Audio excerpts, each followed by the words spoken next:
Okay, here we go then. Can League Two high flyers Doncaster Rovers pull off a famous upset against Crystal Palace? It's time to hand you over to our commentary team of Courtney Sweetman-Kirk. But first, Nigel Adderley. Thank you, Adrian. Good evening once again from the Keepmoat Stadium. It is a bitterly cold evening, but a full house here as Doncaster Rovers from League Two look to cause an upset in the Emirates FA Cup fourth round. But Crystal Palace, with so many big sides already out of the competition, may be eyeing the road to Wembley with a good deal more interest now. So this is a massive night for both clubs, and it's Crystal Palace who are about to get the game underway wearing all black, defending the goal away to our left in the first half. And Courtney Sweetman-Kirk, it is great to see a Premier League team in the FA Cup at this stage against EFL opposition with such a strong team. Yeah, it really is. They're taking it seriously, aren't they? And that isn't a dig at Liverpool, for example. There's the physicality of what they're trying to do or were trying to do with the quad. It can't be underestimated, the toll that takes on the players. But as I say, I think it's opened up for Palace. The teams that have gone out, for me, they're safe in the Premier League. So why not give it a right good go and field a really strong team to get through to the fifth round? Here are the teams again. For Doncaster, Sharman Lowe in goal. Sterry, Alowu, Anderson and Maxwell the back four. Broadbent and Bailey the captain holding in midfield. Molyneux, Sharp and Ennis behind Street, the former Palace youngster, in attack. The Palace team: Turner in goal, Richards, Lacroix and Gahey the back three. Munoz, Wharton, Hughes and Mitchell across midfield, with Kamada and Devaney supporting Mateta in attack. So only three changes for Palace from that win at Manchester United last week. Four changes for Doncaster from their 5-2 loss against Chesterfield in League Two last Thursday. And it's Doncaster in the red and white hoops who will look to attack now with Alowu wide towards the far side and Sterry quickly down the line, and the tall angular Street is challenged by Gahey, and it will be a free kick for Doncaster given by Farai Alam, the referee, on the halfway line. It's a really good start from Donny, and Adrian asked us, didn't he, what do you think that Donny are going to do, how they're going to start? Well, at the moment they're in possession, they're composed, but actually they high pressed Palace initially, and Ethan Ennis down that left hand side did really well. It went back to Matt Turner in goal, and everyone went, and that's important when you're doing the high press. Everyone's got to go. You can't go in ones and twos. The whole unit moved, and it ended in Ennis winning the ball back in the left hand side. So it's been really positive from Donny.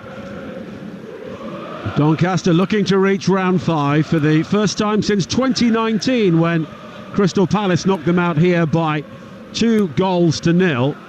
Palace have gone out in the third round in 4 of the previous 5 seasons, and the only time they didn't do that was when they went to the semi-finals themselves and lost at Wembley against Chelsea. But Palace, who have a healthy following from South London at their backs away to our left, work it wide to this near side with Maxence Lacroix.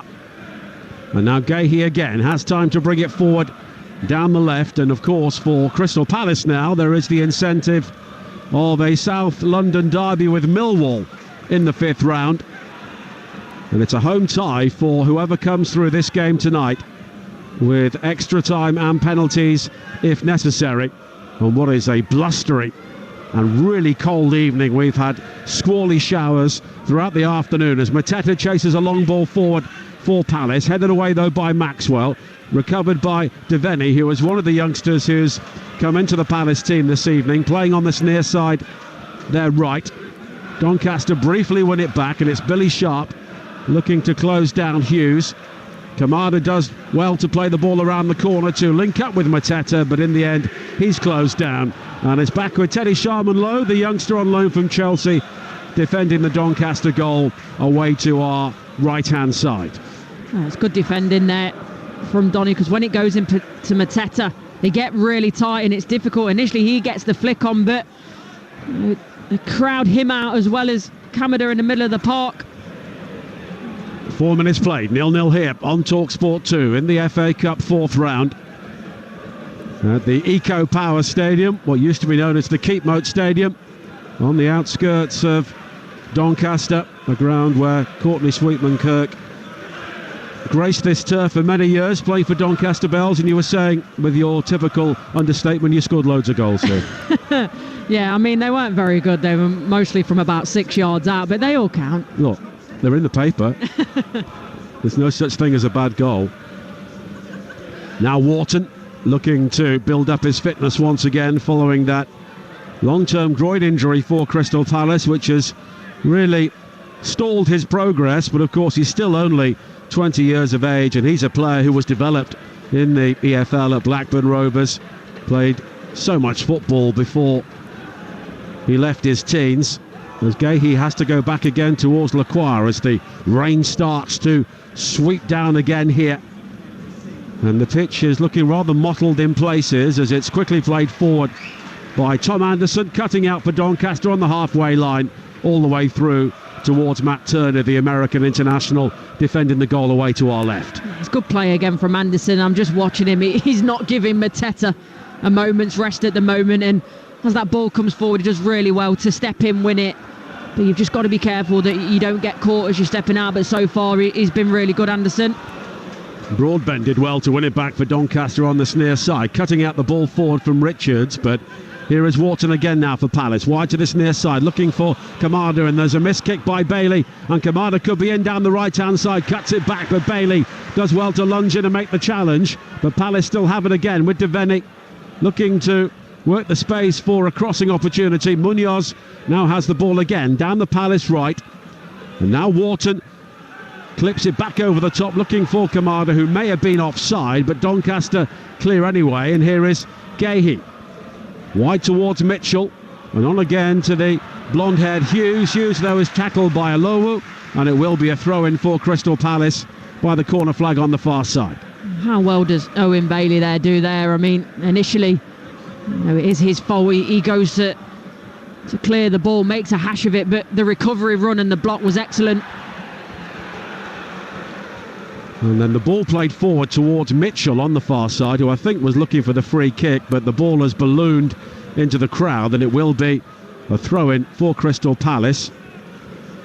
And Chris Richards, the American international, has gone across to take the risk. There is plenty of room around the pitch here at the Eco Power Stadium, so if Richards wants to hurl this long into the area, he does have quite a run up with the orange ball in towards that near post. It's looped in onto the head of Alowu. Richards does well to recover, heads it back into the penalty area where it's blocked by Sterry, and Richards can try again here. And it seemed to be a bit of a looper there, but he got real distance on it. Yeah, he did, and you see he's trying to dry the ball in his shirt. No more Rory Delap where he had the towels placed around the pitch.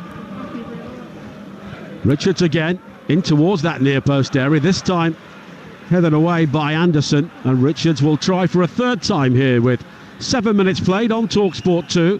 Doncaster Rovers 0, Crystal Palace 0, and at the moment we are watching the long throw expertise of Chris Richards, and we're getting a third view now in towards again the near post area. Doncaster once again win the first ball, and the big boot up towards the halfway line from Sterry. Quickly returned though by Munoz first time. But here is Hughes now for Palace, and they got plenty forward. High in towards Matessa. Fisted away though by Sharman Lowe, who clattered into a teammate as he got there just in time. It was Anderson, and Anderson is quickly back to his feet. Yeah, but I love that from the goalkeeper though, and you always hear it, don't you? If you come in to get the ball, take everything else with it. Doesn't matter if it's your own teammate. Absolutely clears Anderson out there, but it's a really good goalkeeping. And now Hughes again plays it square wide to the far side, and Palace controlling possession here at the moment. Conditions are not easy, with a strong wind blowing across the pitch and rain again in their faces, as Hughes this time is challenged by Alowu, and Farai Halam, the referee, is given the free kick. Yeah, and Hughes does well there. I think he's clever, uses his experience. You see he goes down, low centre of gravity, sticks his backside out to protect the ball, and then he's waiting for the contact to come through the back. It certainly was a free kick in my opinion. I think Palace may have the wind in their favour at the moment, but it's swirling around this stadium, and it's quite an open ground. It's a small, intimate arena, just a single tiered stand all the way round, but there's not too much around this ground to try and halt the elements as Hughes sizes up the free kick here with Kamada. Richards is forward, along with Gahey. And it's clipped in by Hughes towards the far post, and it's flicked on by Gahey, and in the end the flag has gone up for offside, and you can hear the cheers of relief there from the Doncaster fans, because they get the free kick, and a spell of heavy Palace pressure comes to an end with nearly 10 minutes played, and it's still 0-0. Yeah, and I think Gahey and Lacroix are actually getting each other's way there. It seemed to be a decent ball in a good area. Now whether Lacroix was offside as well, we'll never know, but it's a bit of a warning, isn't it, for Donny? And Crystal Palace, of course, have been so good away from home in the Premier League. They've won their last 3 games at Leicester, West Ham and Manchester United, all by 2-0. But they've only had 1 win in 7 at Selhurst Park, and that came against the bottom club Southampton. But 5 wins and 3 draws on the road since they last lost away from home, which is strange really, because when you think of Selhurst Park, you think of it being a bit of a fortress, and Palace doing well there. Yeah, but I think maybe when you look at the makeup of the team as well, they're built at times to play on the counter-attack because of the wing-backs, and that lends itself to away from home. I think with wing-backs, when you may be not in the top echelons of the Premier League, to impose yourself, it's difficult at home. Maxwell coming forward now, finding Molyneux, the deflected cross gathered by Sharp, and the shot clipped into the penalty area in the end from Ennis, and it may have taken the deflection, but it was into the arms of Matt Turner. But the first really enterprising play we've seen from the League 2 team. Yeah, and you just hear the noise level raise inside the stadium, everyone getting a little bit excited, and rightly so. And Billy Sharp does well there. He's not got the same stature as Mateta, but still he's very clever, and he always has been with how he uses his body, and he backs into the defender, sets it off on one touch, and it's a shame, takes a bit of a deflection, takes the power off the shot, so it's easier for Matt Turner. And Billy Sharp was 39 last Wednesday. He's exactly a year younger than Cristiano Ronaldo, and he was saying in the build-up to this game that Ronaldo's longevity, he scored at his first game as a 40-year-old in the Saudi Pro League last Friday. He's got a target of 300 career goals himself now, Billy Sharp, and he scored at Palace in the Championship back in 2009. It's incredible, isn't it? And it's the willingness, the game's the easy bit, that's the fun bit, but the willingness to still do the right things day in, day out, the training, the nutrition, the recovery, and that's the only way you get to be playing at 39, by the way, by being a really good professional. Molyneux finding Bailey now, staring down the right-hand side, but the ball in field was a poor one, and Palace can bring the ball clear. Devaney does well to step in before Broadbent, forward towards Mateta. Mateta can spin and play it wide to this near side of Munoz. Munoz now just having to stop, and it's a low ball back towards Mateta on the edge of the penalty area. Now Wharton finding Will Hughes. Hughes with a block challenge on the edge of the penalty area. It spins high up in the air off him and loops behind for a goal kick. 12 minutes played here on Talksport 2, and it's still goalless, but Doncaster feeling their way into this cup tie. Yeah, I'm just watching Adam Wharton in the middle of the pitch, and I love it from him. As you say, he's one of the youngest players in this Palace side, but the way he's directing everyone, he's not happy with something that's just happened, and he's not shrinking. He's conducting that midfield, and to do that at his age is absolutely brilliant. And Palace have not lost against a team in the 4th tier or lower since a 2-1 loss at Hartlepool back in 1978. They've had 11 ties since, and they've won them all. Of course, they beat lower league opposition in the previous round at home, a 1-0 success against Stockport. Molyneux coming forward now for Doncaster down the right, clips the high cross into the penalty area. Rising is Richards to clear at the near post, and it's hammered away to safety by Mitchell. Alowu heads it back over the top, and it ricochets off Kamada, out of play on the far side for a throw into Doncaster. I like that piece of play though. I think it was Owen Bailey initially that plays that ball down the right hand side. Luke Molyneux was already on his bike, and that's where you can catch Palace on the transition, because they do play wing backs. If you can get in behind them, it's somewhere that it can be exploited.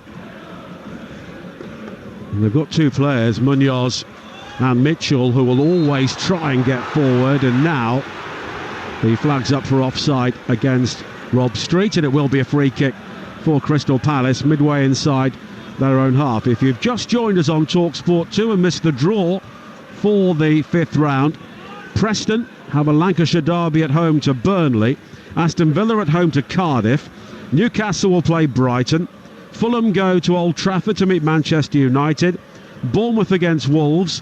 The winners of this game will be at home to Millwall. Manchester City will play Plymouth, and Exeter or Forest, who meet live on Talksport 2 tomorrow night, they will be at home to Ipswich. So more Premier League teams are guaranteed to go out whatever happens, and it's opening up for somebody to go all the way to Wembley.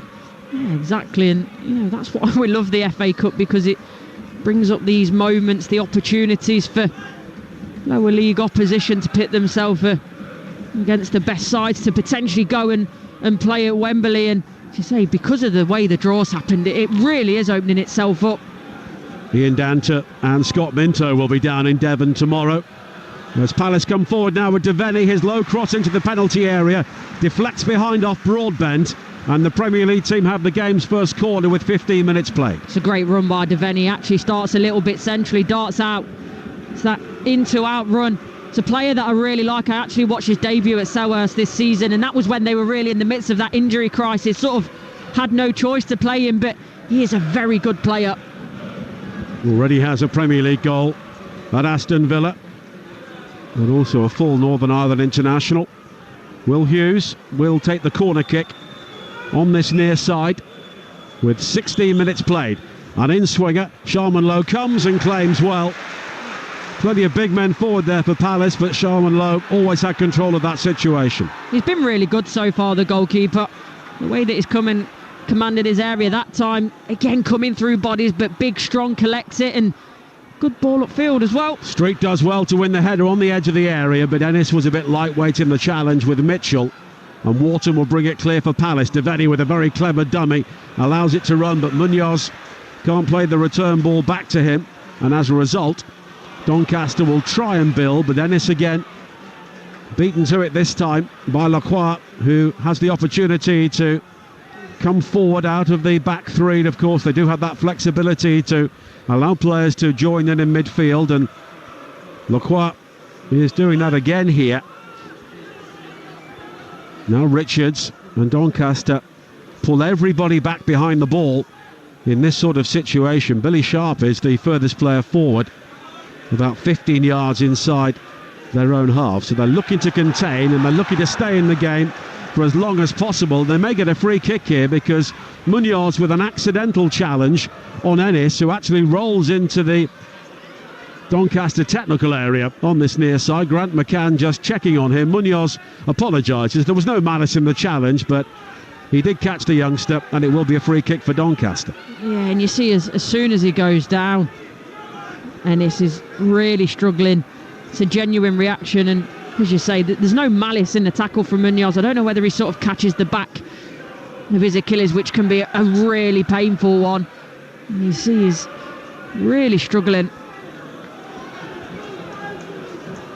Ethan Ennis, on loan from Manchester United, made his debut in the 3rd round at Hull. Doncaster have had 3 away ties to get to this stage. They won 1-0 at Barrow, 2-1 at Kettering when they came from behind against the non-league team. Billy Sharp scoring twice, including the winner in extra time, and then they won on penalties at Hull after Luke Molyneux had given them the lead against the Championship side.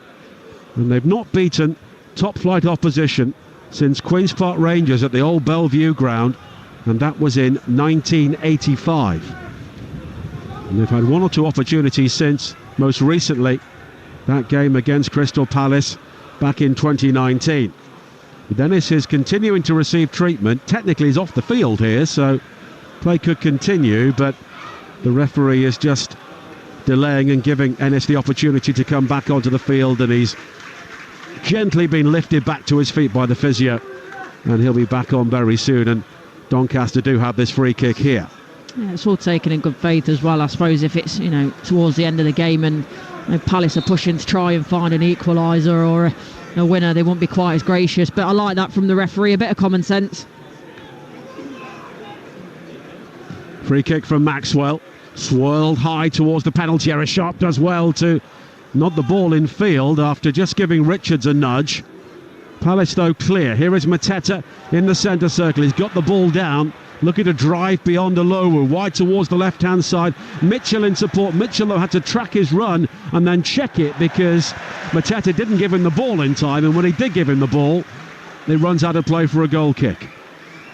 Yeah, this maybe summed up Palace a little bit actually. They're sort of playing out from the back, middle of the park. Mateta dropping in, or the midfield getting onto the ball. They've done quite well, but in the final third they've not been clinical enough. And in terms of looking at it at the moment, 20 minutes gone, I think Donny will be really happy. Yep, 0-0. And they've had the one shot on target so far in the game. So we have Exeter against Forest here on Talksport 2 tomorrow night. Over on Talksport, what a game. Manchester City against Real Madrid, the knockout phase playoff start in the Champions League tomorrow night. And one of those clubs won't be making it to the round of 16. Adrian Durham, Jim Proudfoot and Troy Deeney will be your commentary team at the Etihad Stadium. Then on Wednesday night, Talksport, the only place on national radio to hear the final Merseyside derby at Goodison Park, with Sam and Stuart Pearce and Sheffield United against Middlesbrough. Another big game from the Championship. We'll be here on Talksport 2 with Jim Proudfoot and Dean Ashton. Doncaster have a free kick here on the far side.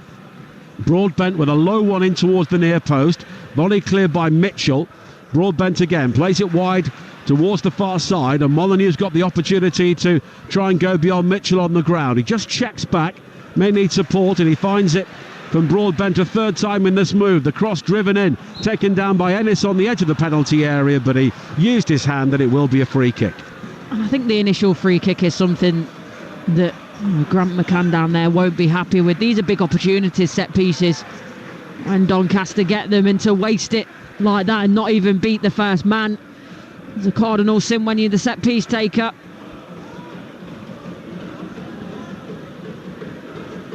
Played wide towards Gahey again. Now Kamada, Mateta infield towards Kamada. Munoz again is forward, the Colombian, on this near side, and Maxwell always looking for help, and he gets it from Ennis, but Ennis has been played out of the game here by Richards. Ball to pick out Wharton, and now Devaney wide towards Mitchell on the far side. The ball just bobbling across the playing surface, but Mitchell's got support from Gahey. Gahey having to twist and turn himself to deliver the cross in, which he does, but when he eventually does, it's an unmarked header away for Anderson. Mateta hooks it back towards the edge of the penalty area. Now Munoz takes over, trying to drive his way through the traffic. Street comes in to make the challenge. He goes down, he wants the free kick, doesn't get it, and eventually Olowu will clear, and Doncaster will try and break with Ennis over the halfway line. And it was interesting there, Courtney, when they played that cross in eventually, one Palace player inside the area. Yeah, exactly, and they've got to be better at that. I think there's a lot of work trying to go on in the build-up, and there's sort of that dynamic movement, but actually what's the point in doing all that if there's nobody in the box? So they've got to get that balance right of players in front and behind of the ball. Cleared awareness near side by Maxwell into the body of Munoz, and the final touch was off the Colombian, and it will be a throw into Doncaster. But when you look at the makeup of the Palace team, Courtney, I'm not sure who are the players to maybe break from midfield, because if you're playing with the wing backs, you're sacrificing two midfield players perhaps. Yeah, exactly, and that's where then you've got to potentially take the chance on the double pivot. So you're looking at Wharton and Hughes, and one of them has got to join in. But actually, you know, what Donny are doing really well is at times they're leaving three up, so they're being brave, because normally that's what Palace would do. If it's one or two up, then they release the other wing back and maybe let them come into midfield and add to the attack. But because Donny are being brave and leaving players up, they can't afford to be 3v3 at the back. So it means that Tyrick Mitchell on that left hand side keeps dropping back in. Now Ennis back towards Broadbent. The high ball from him rather gets caught in the wind, and Sharp beaten to it by Richards. Richards with a good ball forward. Devaney on the half turn back towards Munoz. And it's a couple of times now we've seen Billy Sharp get the better of Chris Richards, who's maybe getting a crash course in lower division centre forwards here, as the barrel-chested Sharp again tangles with Richards on the halfway line, but it breaks Palace's way, and Munoz goes back towards Lacroix again. And I wouldn't say that Sharp is bullying Richards, but he's just giving him that bit of a nudge, and he's just letting him know he's there as Kamada looks to chase a long ball forward down the centre, and it's gathered by Sharman Lowe. You're listening to Doncaster against Crystal Palace in the FA Cup on Talksport 2 with Carling, the official beer partner of the Emirates FA Cup. 18 plus, please drink responsibly. You mentioned Billy Sharp, and you're right, he's using every single bit of that 39 years of experience, but I think he's always been clever with that, because he's not got the biggest stature, he's not that 6 foot centre forward, so he's always had to be a little bit economical with what he does, and be really clever with his movement and how he uses his body, and we're seeing it here. Molyneux does well to ride a challenge, almost links with Sharp, but Bailey will try and work it wide towards the right hand side, but Mitchell wins it back for Palace, comes in field and finds Hughes, and now Kamada's got the opportunity to turn. Devaney is ahead of him along with Mateta, but it's Munoz now down the left in towards Kamada on the edge of the penalty area, but he throws up a gloved hand in disappointment because the cross never finds him, nodded away by Broadbent, and now Sterry on the far side, turning into trouble in the shape of Mitchell, but back towards Sharman Lowe, who hammers the ball long downfield again, up to the halfway line. And we heard from Lee Phelps before kick-off that Doncaster are susceptible to conceding goals, and Sharman Lowe with only 7 clean sheets in 30 games in League 2 this season. Doncaster currently third in the table. They were overtaken by Notts County at the weekend as Mateta chases on the far side. Olowu is able to clear the ball away. They had a 4-match winning streak, Doncaster, then they were absolutely hammered at Chesterfield on Thursday. Another stadium where you graced the turf. Yes, another one. That's what happens when you have loads of clubs and you get to my age. There's quite a few stadiums that you've played at. It's at Wickham the other day as well. Reading used to play there, and it was nice to go back. But it is very competitive at the top of League 2 this season. Some clubs who are well backed, not quite to the extent of Wrexham or Stockport from last season, but some big clubs nonetheless. Walsall have been chased down since Nathan Lowe's return to Stoke City following his loan spell. Notts County currently leading that chase, with Doncaster not too far behind, as Sterry does well to shepherd the ball behind on the far side under pressure from Mitchell, and it will be a goal kick. 27 minutes played, Courtney, 0-0, and I think Grant McCann will be pretty happy. Yeah, he'll be delighted, because I can't remember Sharman Lowe having a save of note to make. There's a couple of times that he's come in, either punched the ball, that's the one where he took Anderson out, his own player, or with the corner when he's come in collected, but in terms of having a proper save to make, I can't remember one.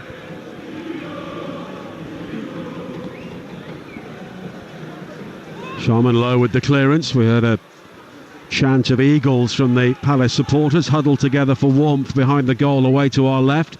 Now Maxwell with a long ball forward, looking for Sharp, and it's into the arms of Matt Turner.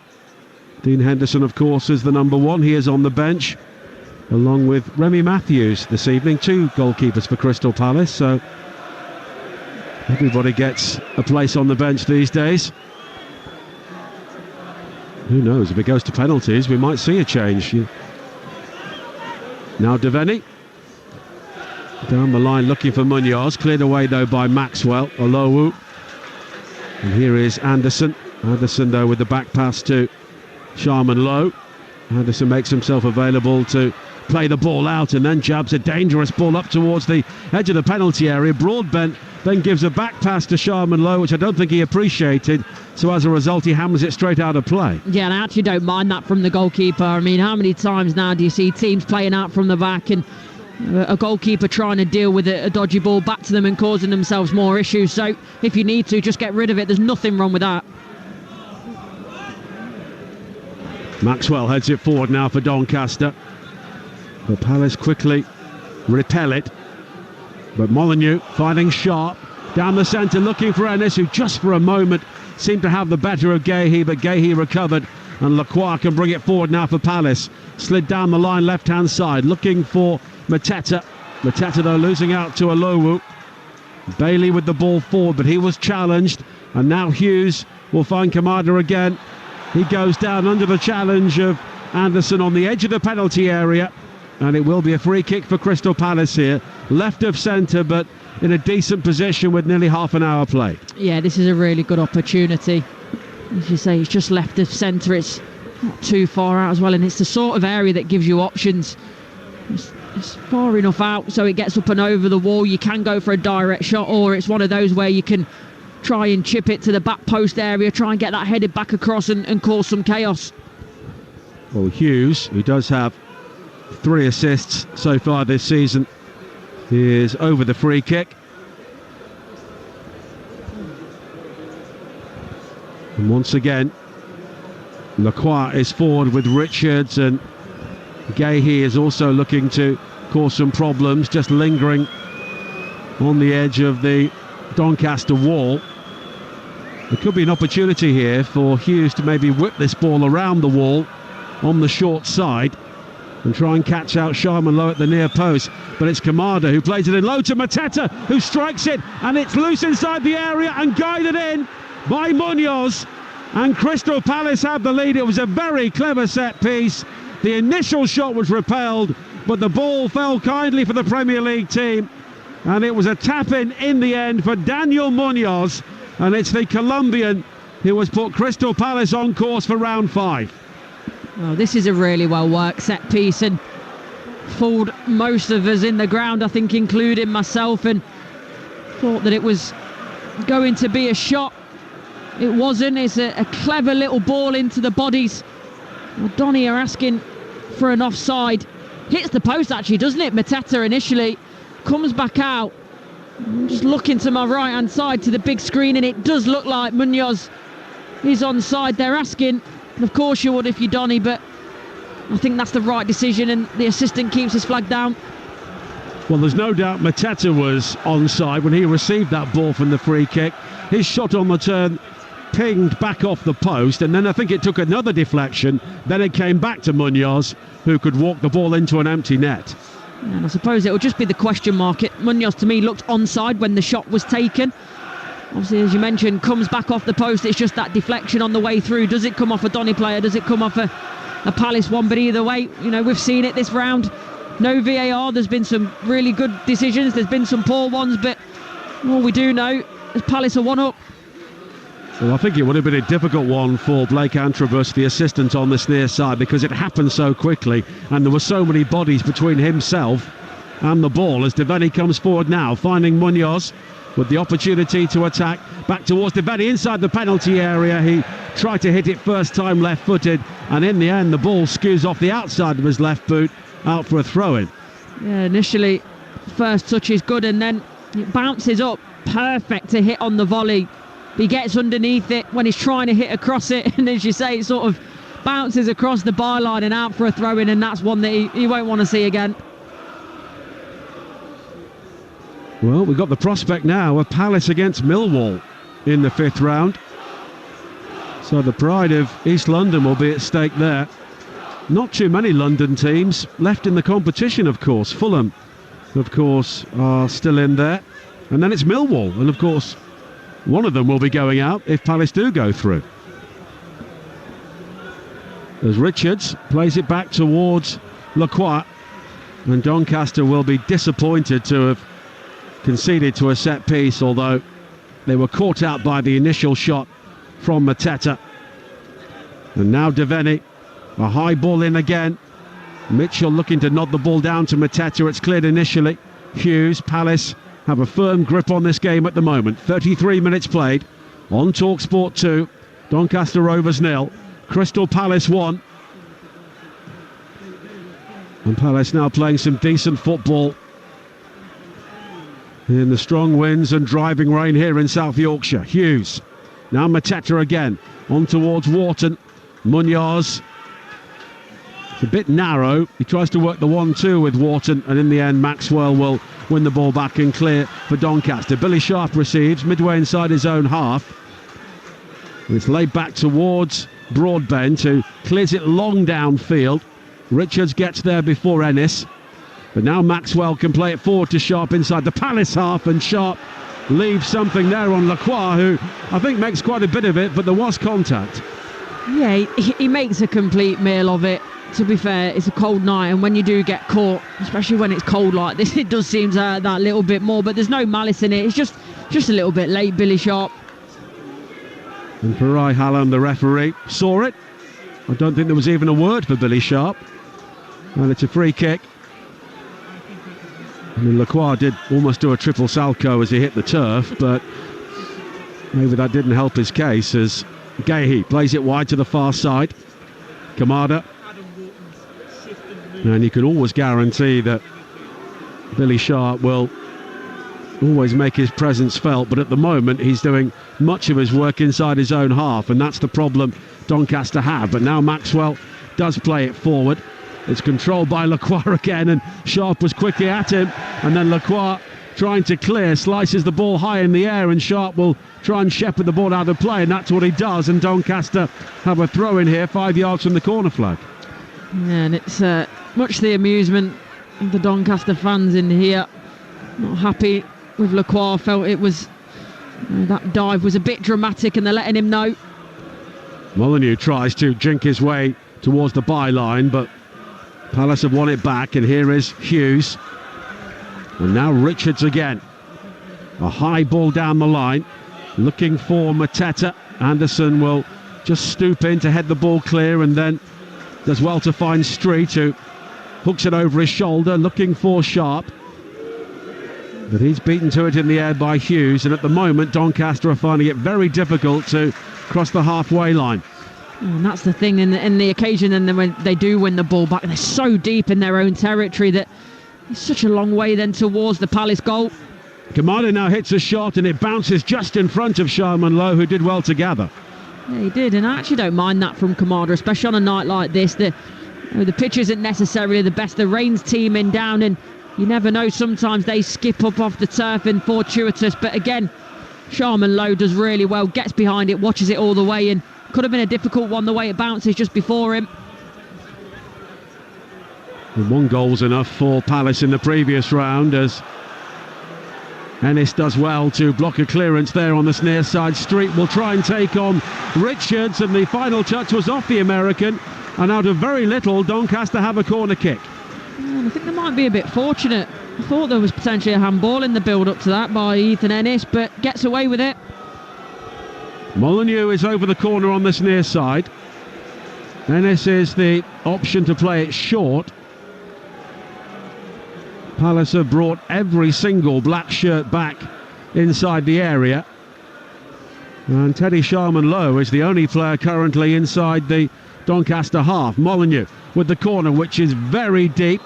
And in the end, Turner has got a free kick. He came through plenty of traffic to try and fist that ball clear when the referee saw something he didn't appreciate. Yeah, even before that, though, before the whistle went, I think Turner does well, because as you say, he's being crowded out, coming through lots of bodies, but gets a good contact on the ball. And Matt Turner, who of course is on loan from Nottingham Forest, will take the free kick. Eberechi Eze scored the goal in the previous round. He's not involved this evening, along with Ismail Assar and Eddie Nketiah, who are not in the matchday squad.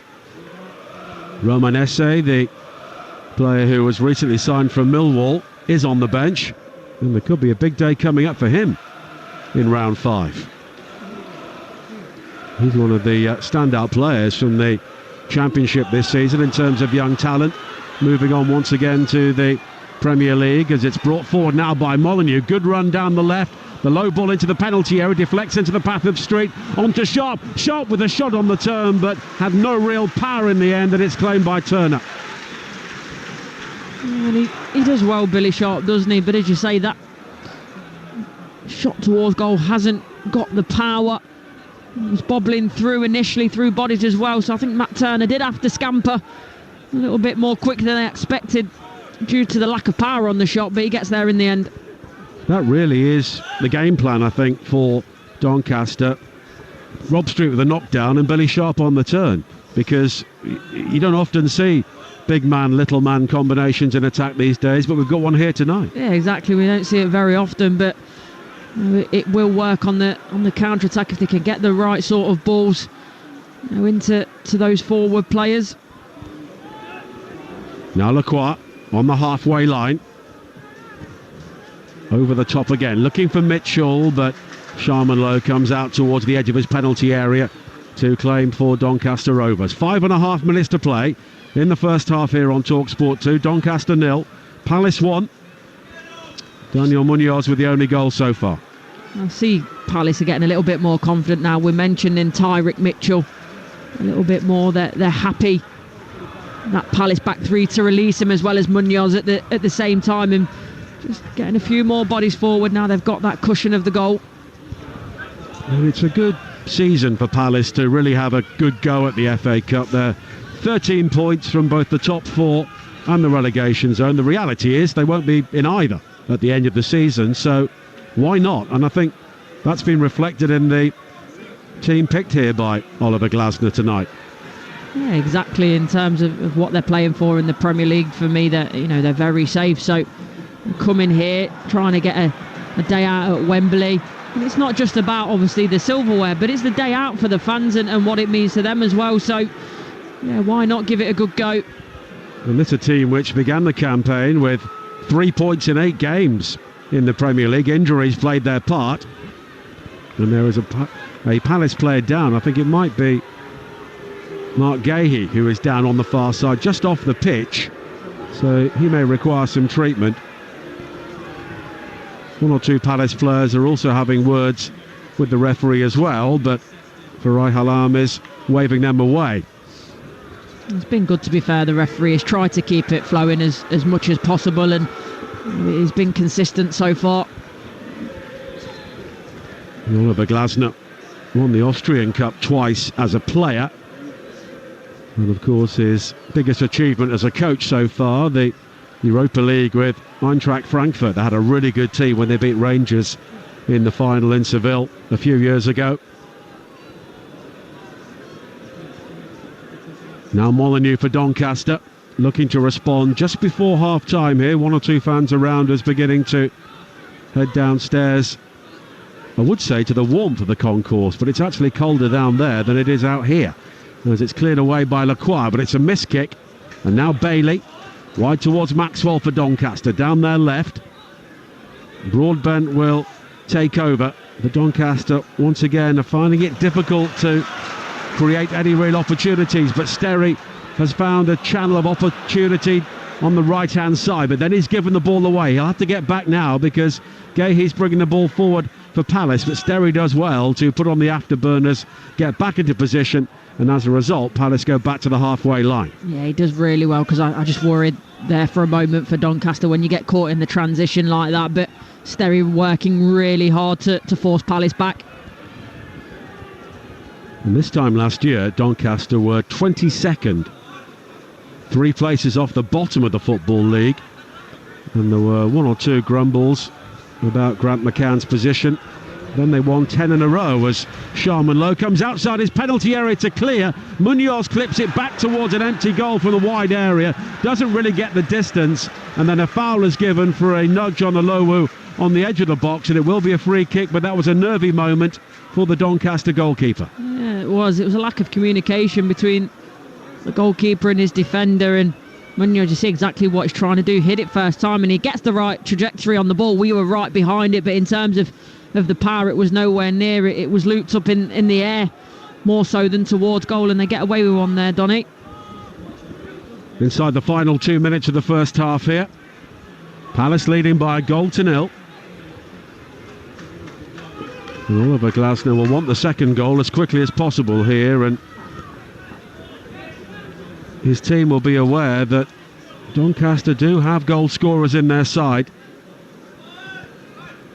And now Molyneux finding Maxwell. Maxwell losing out though. Good challenge by Hughes, but in turn Bailey wins it back for Doncaster. He can drive forward, plays it wide to Sterry on the right. Molyneux comes in field towards the edge of the penalty. A left foot shot from him is just wide, and Luke Molyneux inches away from the equaliser close to half time.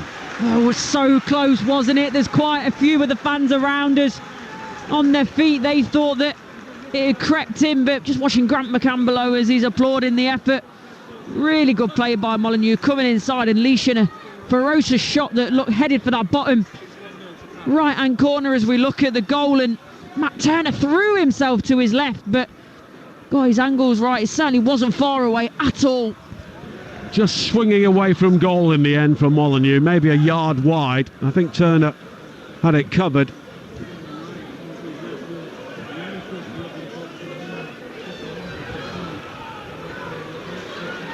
This is played forward again by Alowu.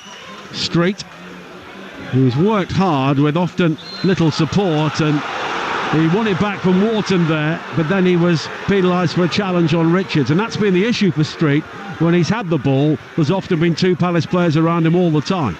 And it's one of those where it's a compliment in a way, because they're trying to stop him at source, but obviously when you're playing in that role, it's so frustrating. He feels like he can't catch a break, and you can see that in his reactions, giving away the free kick. We're into a minimum of 2 added minutes here at the end of the first half. Palace looking for the second goal here, and it's crucial for Doncaster Rovers here that they don't concede from this free kick so close to half time. They're always in the game a goal down. If it's 2-0, you would imagine it becomes almost insurmountable. Kamada with the free kick, and it's straight into the arms of Sharman Lowe. He quickly bowls it out to Maxwell on the left-hand side. Molineux makes the run down the left. He will gather now, and he can try and take on Hughes. Hughes just holding him up, shows him the inside.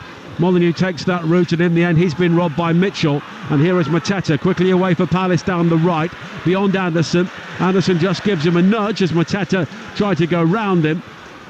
It's cleared away, only as far as Hughes. Appeals for handball mainly from the crowd. And now Palace have it midway inside the Doncaster half. Wharton wide towards Gahey, and here is Mitchell again, and we have 50 seconds of added time to go at the end of the first half here on Talksport 2, with Palace a goal up. Richards coming forward now. Munoz appeals for offside, but no flag, but there may be a free kick here because Street has caught Munoz, and it's a free kick. Much better than a corner here for Crystal Palace down their right. I think he's very, very lucky if he only gets a talking to here. Just giving away a free kick, we mentioned in just before, and that one was very late, nowhere near the ball, and on its own for me should probably be a caution. He's gotten away with that, and I don't know how. Just a word from the referee for Rob Street, who was another loanee in this team, on loan from Lincoln. As we said earlier on, he's someone who came through the academy at Palace but didn't really get anywhere near the first team. Kamada with the free kick here, and it's crucial for Doncaster. They stand firm so close to half time. We've gone beyond the 2 added minutes. This will be the final action of the first half. Doncaster pulled everybody back. Kamada's free kick into a whole group of players. It's loose inside the area. In the end, it's scrambled clear.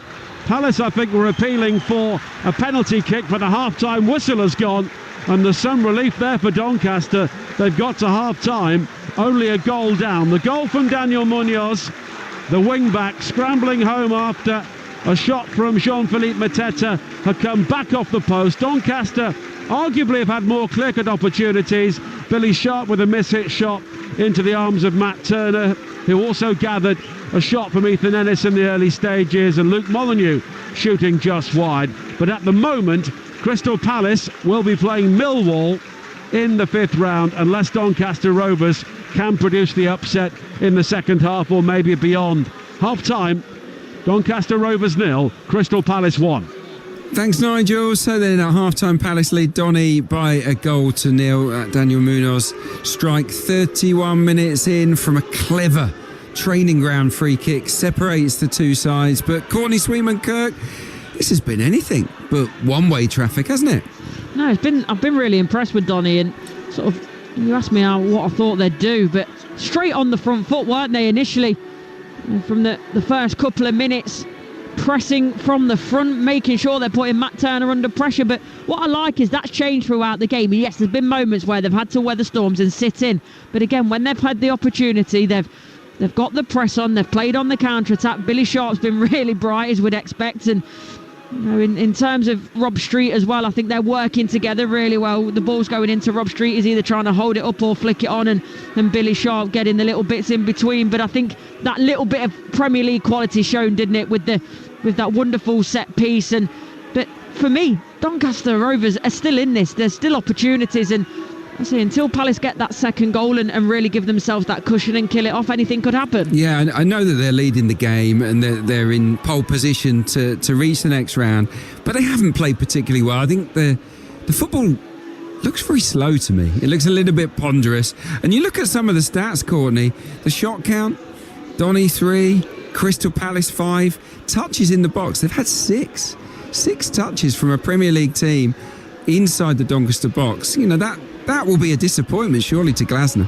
Yeah, it will be. I think in the middle of the part that they've been okay, Palace, or in terms of the build-up, but actually that transition then from the middle of the pitch to the final third hasn't been good enough, and it's been a mixture of the quality of the balls, the decision-making, and also, me and Nigel mentioned it in-game in terms of not enough players getting forward, not being adventurous enough. That changed slightly in terms of Tyrant Mitchell getting a little bit higher once they had the goal and felt a little bit more confident. But I think it needs to be a little bit better from midfield as well. The sort of late midfield runners that are really difficult to pick up.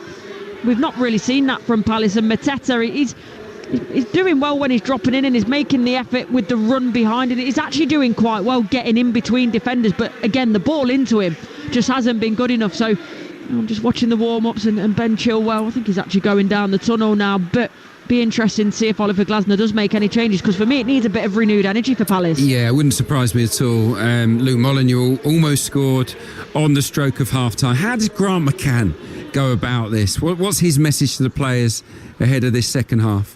I think it's a belief, first of all, because when they get in that final third, Donny, I actually think they probably have created the better chances than Palace. It's obviously just about putting them in the back of the net, but in terms of Molineux, they have to get him on the ball more. It's simple. And whether Sterry, I like it when he goes down that right hand side and he joins and he's a bit more adventurous, and I get the pragmatism early on in the game, and you've almost got to earn your right a little bit, and he doesn't want to get too far forward to expose himself against Mitchell, because obviously Tyrant Mitchell, we know, as that wing back, will like to get high on the Palace left hand side, on the Donny right. But I think for me, the first 10 minutes it's simple. You don't concede, do you? And you work yourself into the game again. But once you get to a point where it's 65, 70 minutes, then you can really have a good go at it. But for me, get Luke Molineux on the ball because he's causing problems. Thanks, Courtney. We'll let you have a cup of tea. So then, as it stands, an upset is looking unlikely, with Crystal Palace heading towards a fifth round clash at home to South London rivals Millwall. Here on Talksport 2, at the break, it's Doncaster Rovers 0, Crystal Palace 1. Talksport 2, official broadcast partner of the Premier League and the English Football League. The Emirates FA Cup, live on Talksport 2 with Carly. What a driver, what a goal! Brilliantly refreshing from the first sip to the last. 18 plus, always drink responsibly. This Tuesday, Amazon brings you the unmissable UEFA Champions League match. It's Man City versus Real Madrid. Magnificent. A wonderful goal. This Tuesday, Man City versus Real Madrid. It's on Prime. It's our big birthday year, so we're celebrating with fresher deals like the brand new Taco Beef Saver Sub. And from only $2.99 for a 6-inch Saver Sub or $3.99 for a meal, we think you'll be celebrating too. Subway, 60 years, fresher than ever. At participating stores for in-store orders only. Extras cost more. Cannot combine with other offers. Meal deal includes a sub, salad or a wrap, regular drink, crisps or a cookie. Freshly prepared for order. Choose what they love this Valentine's with their favourite wine or champagne from Morrison's. Buy 6 or more bottles, save 25% with your More card. Morrison's to shop at Morrison's. Majority of stores exclude Scotland and Morrison's Daily More card at required selected 75 centilitre bottles, max 36 bottles in store. Online varies. End 16th of Feb. See online for details. Please drink responsibly. Listeners, we interrupt the airwaves to share an incredible discovery. The reason why Britain hasn't been so great of late is because the country hasn't been eating enough Weetabix.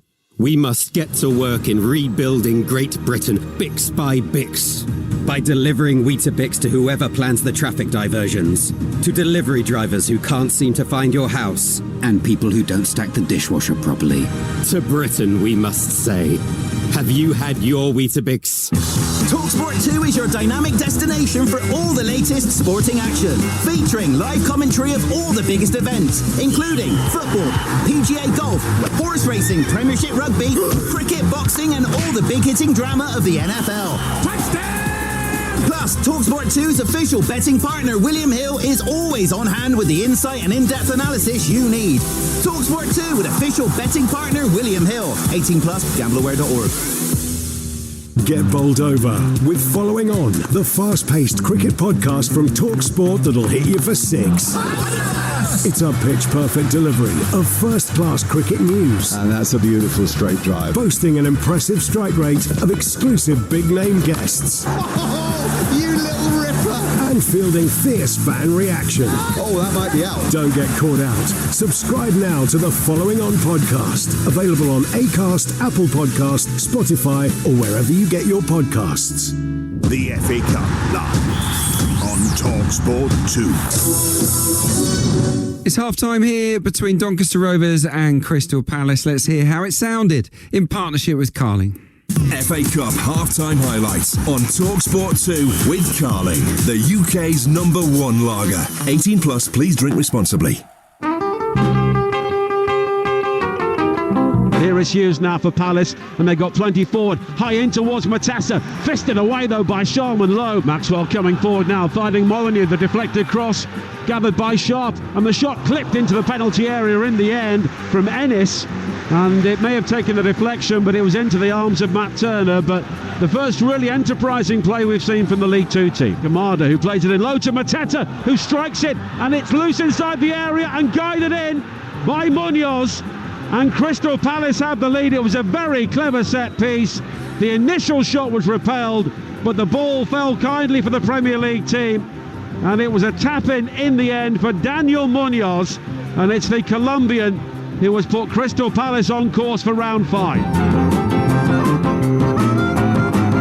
Those were your half-time highlights, all thanks to Carling. FA Cup half-time highlights on Talksport 2 with Carling, the UK's #1 lager. 18+, please drink responsibly. Right, let's remind you of the draw for the FA Cup 5th round. It happened a little bit earlier on this evening with Theo Walcott and Alex Scott pulling the balls out of the bag. First up, an all-championship tie. Preston North End will entertain Burnley. Aston Villa, so impressive against Spurs yesterday. They host Cardiff City. The winner of tonight's game between Doncaster and Crystal Palace, at the moment it's looking like being the Eagles. They are at home to Millwall in round 5. Manchester United, the holders, they will entertain Fulham at Old Trafford. Newcastle will play Brighton. Informed Bournemouth host Wolves, and then Manchester City, the reward for Plymouth Argyle for knocking the mighty Liverpool out yesterday is a trip to the Etihad Stadium. So, you know, maybe a favourable draw for Manchester City. They are now the favourites to win this year's competition. There is one more game left to play in round 4. It's Exeter City against Nottingham Forest tomorrow night. The winner of that game will be at home to Ipswich Town. So that is the draw for the 5th round. Loads going on Talksport, your home of live football, of course. And we've got some cracking games to look forward to all week, but none of them are bigger than Manchester City versus Real Madrid tomorrow night.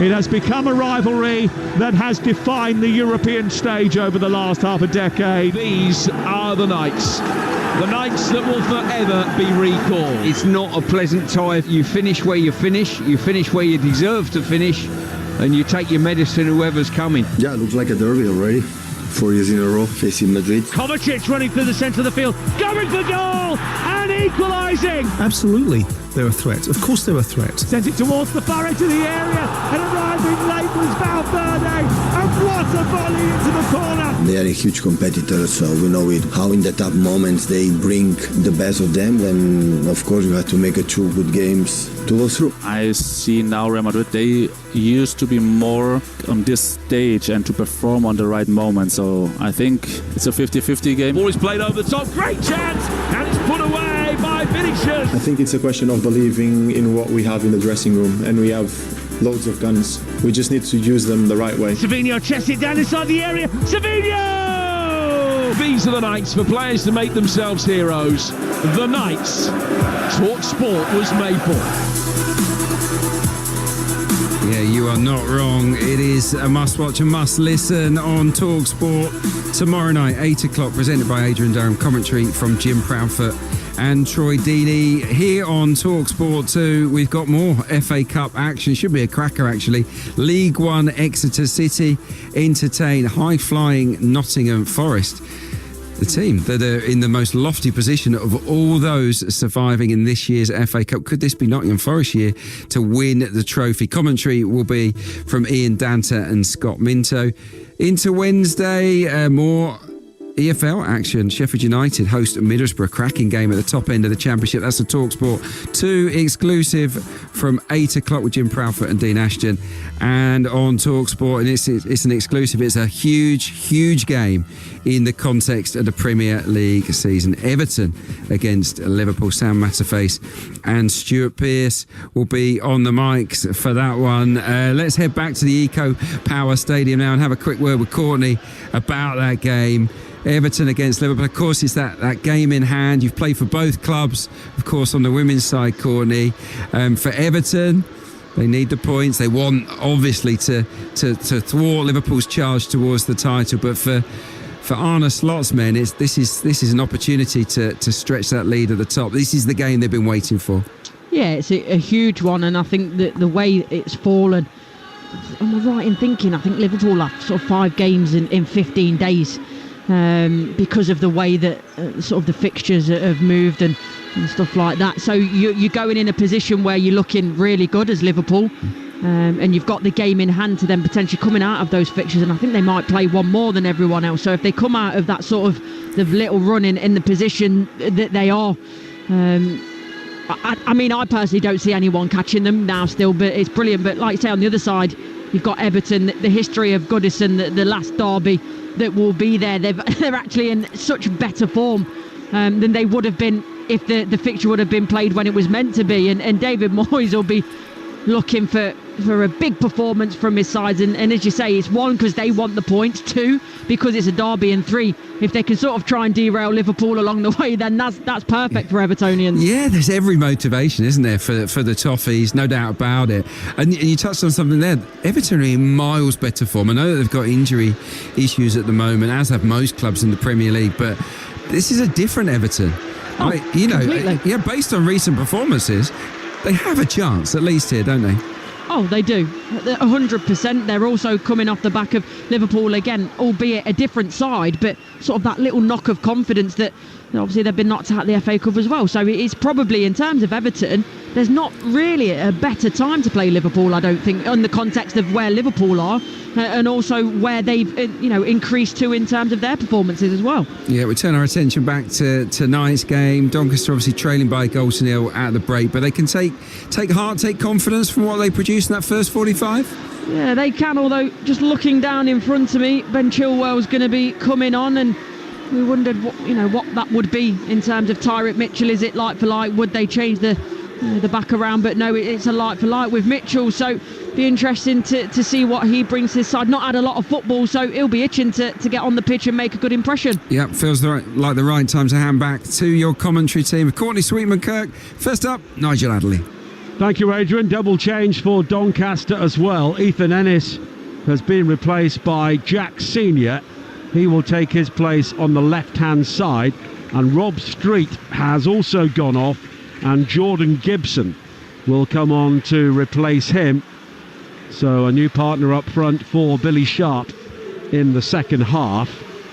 But it's significant for Palace that Ben Chilwell will be getting 45 minutes here, playing on the left-hand side and playing as a left wing-back as well, which would really suit him. The Doncaster team now is Sharman Lowe in goal, Sterry, Aluwu, Anderson and Maxwell, Molyneux and Senior in the wide areas, Broadbent and Bailey holding in midfield, with Sharp now behind Gibson in attack. And the Palace team is Turner in goal, Richards, Lacroix and Gahey the back three, Munoz, Wharton, Hughes and Chilwell across midfield, with Kamada and Devaney supporting Mateta in attack. First touch for Chilwell in a Palace shirt, back towards Gahey, who clears it forward, but Doncaster quickly win it back on the halfway line in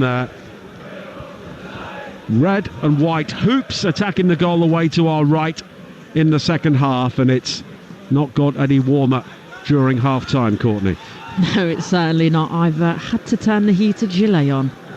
You can tell you're a footballer or an ex-footballer. You lot seem to specialise in heated gilets. You and Sam Matterface, of course. Yeah, any heated paraphernalia, I'm all for it. I've always hated the cold and always will, I think. Yeah, it's a night for hand warmers or anything else here at the Eco Power Stadium. Molyneux plays it back towards Bailey, and then the 1-2 with Bailey again. It's good football. Quickly forward towards Jordan Gibson, the former Carlisle player. Does have 4 goals this season, but only 1 since October. Palace leading by a goal to 0, heading through to a 5th round tie, a South East London derby with Millwall as it stands. Just to mention as well, Ethan Ennis, by the way, going off, makes me think, I don't think he quite recovered from that challenge early on in the first half from Munoz. Albeit there was no malice in it. I could see how much he was in pain, and he never really looked the same after that. And that's a good point. And Rob Street put himself about maybe a bit too much at times. Yeah, that's the thing. There's that fine line, isn't there? Especially when the adrenaline's pumping. So I think maybe, in albeit different ways, maybe a couple of enforced changes for Grant McCann. And it does seem that Billy Sharp is now playing as the focal point, with Gibson just off him, as Molyneux now in the centre circle had Sterry in acres of room to the right, but didn't really get his head up, and it's wide to the left. Gibson losing out on the far side to Munoz, who loops it in field for Wharton. Wharton quickly on again to Devaney. Now Mateta on the halfway line, challenged by Anderson, but Palace with some decent football work it wide towards the right again, and Mateta has been found by Munoz. Low crossing, looking for Devaney, who should have put the tie to bed there. 6 yards out, maybe took his eye off the ball and completely miskicked it. I mean, aside from the set piece, I think that's the best passage of play from Palace in terms of the dynamism, the power, the movement. They looked that little step ahead. They looked like a Premier League side for 30 seconds there. It's a great ball across, and you're right, Devaney, there's no excuse for it. He has to put the ball in the back of the net. We're watching a replay on the big screen in the corner here, and he just tried to maybe almost casually shape the ball into the back of the net, sliding the ball across the goalkeeper, and it possibly bobbled up in front of him, but that's no excuse. It's not the best playing surface in the world, but if you're 6 yards out with the goalkeeper on the ground, you've got to put your foot through it. Yeah, of course you have. I think you're right. Maybe almost just a little bit too nonchalant and probably thinking about the goal and the celebration before actually putting the ball in the back of the net. There was just a lack of conviction to meeting the ball for me. And it remains 1-0 to Palace. 4 minutes into the second half here on Talksport 2. Sharman Lowe with a long goal kick downfield. I think Doncaster may be playing with the elements in their favour in the second half.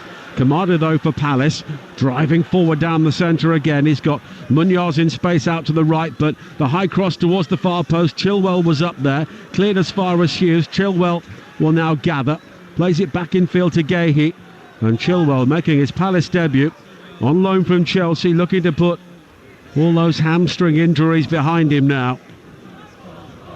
And I think this sort of formation should really get the best out of him, because he's always been a fullback who just wants to get forward. Yeah, exactly, and he's got wonderful quality as well on the ball, so can provide that quality into Mateta that he works so well with. And now he plays it forward. He was fouled, I think, there by Sterry. But, well, no, not according to the referee, who had a good look. Chilwell went down, appearing to have been fouled, but the referee waved play on. Yeah, I mean, the referee has got a better view than us, but for me that looked like all the world did. It was a free kick. Now Mateta found by an impudent flick from Kamada. Hughes back towards Kamada now, down the left-hand side. Hughes continues the run into the penalty area. Chilwell's low cross is cleared away by Bailey, the Doncaster captain. But now Gahey finding Kamada again, infield to Hughes. There's an overload for Palace down the left, but Kamada finds Mateta inside the penalty area, who turns away from Anderson, drives it into the near post, but the challenge comes in from Aluwu at the last moment to take the sting out of the shot, and it bobbles into the arms of Sharman Lowe. Well, it's absolutely brilliant from Aluwu. I thought this was 2-0 to Palace, and Mateta does ever so well. Looks like potentially he might take it on his left foot. Initially doesn't. That little chop inside. But he takes an extra touch. As soon as he chops inside, I think he can hit it. For some unknown reason, he wants to take an extra touch, and that just gives Aluwu the chance to come and block. Now Molyneux at the other end does well to pull a long ball down and plays it wide to Sterry on the right. Low in towards the edge of the penalty area, laid back to Molyneux, who hits it well, and it took a deflection through the crowd, and eventually it is cleared away by Hughes, but that shot for Molyneux was really travelling. Now on the far side, Senior tries to play it forward. It takes a deflection off Devaney, and it will be a throw into Doncaster. 6 minutes into the second half. Palace leading by a goal to 0, but Molyneux there going close to an equaliser. And I think if that doesn't get a block before it finds Matt Turner, the goalkeeper, I think that's causing him all sorts of problems. It was hit really well, and unfortunate. Palace getting their defensive shape right, the ability to make the block before it finds the goalkeeper. Senior with a high cross into the penalty area. Chilwell at the far post has lost out. Sterry heads it down. The shot from Molyneux has been blocked by Gahey.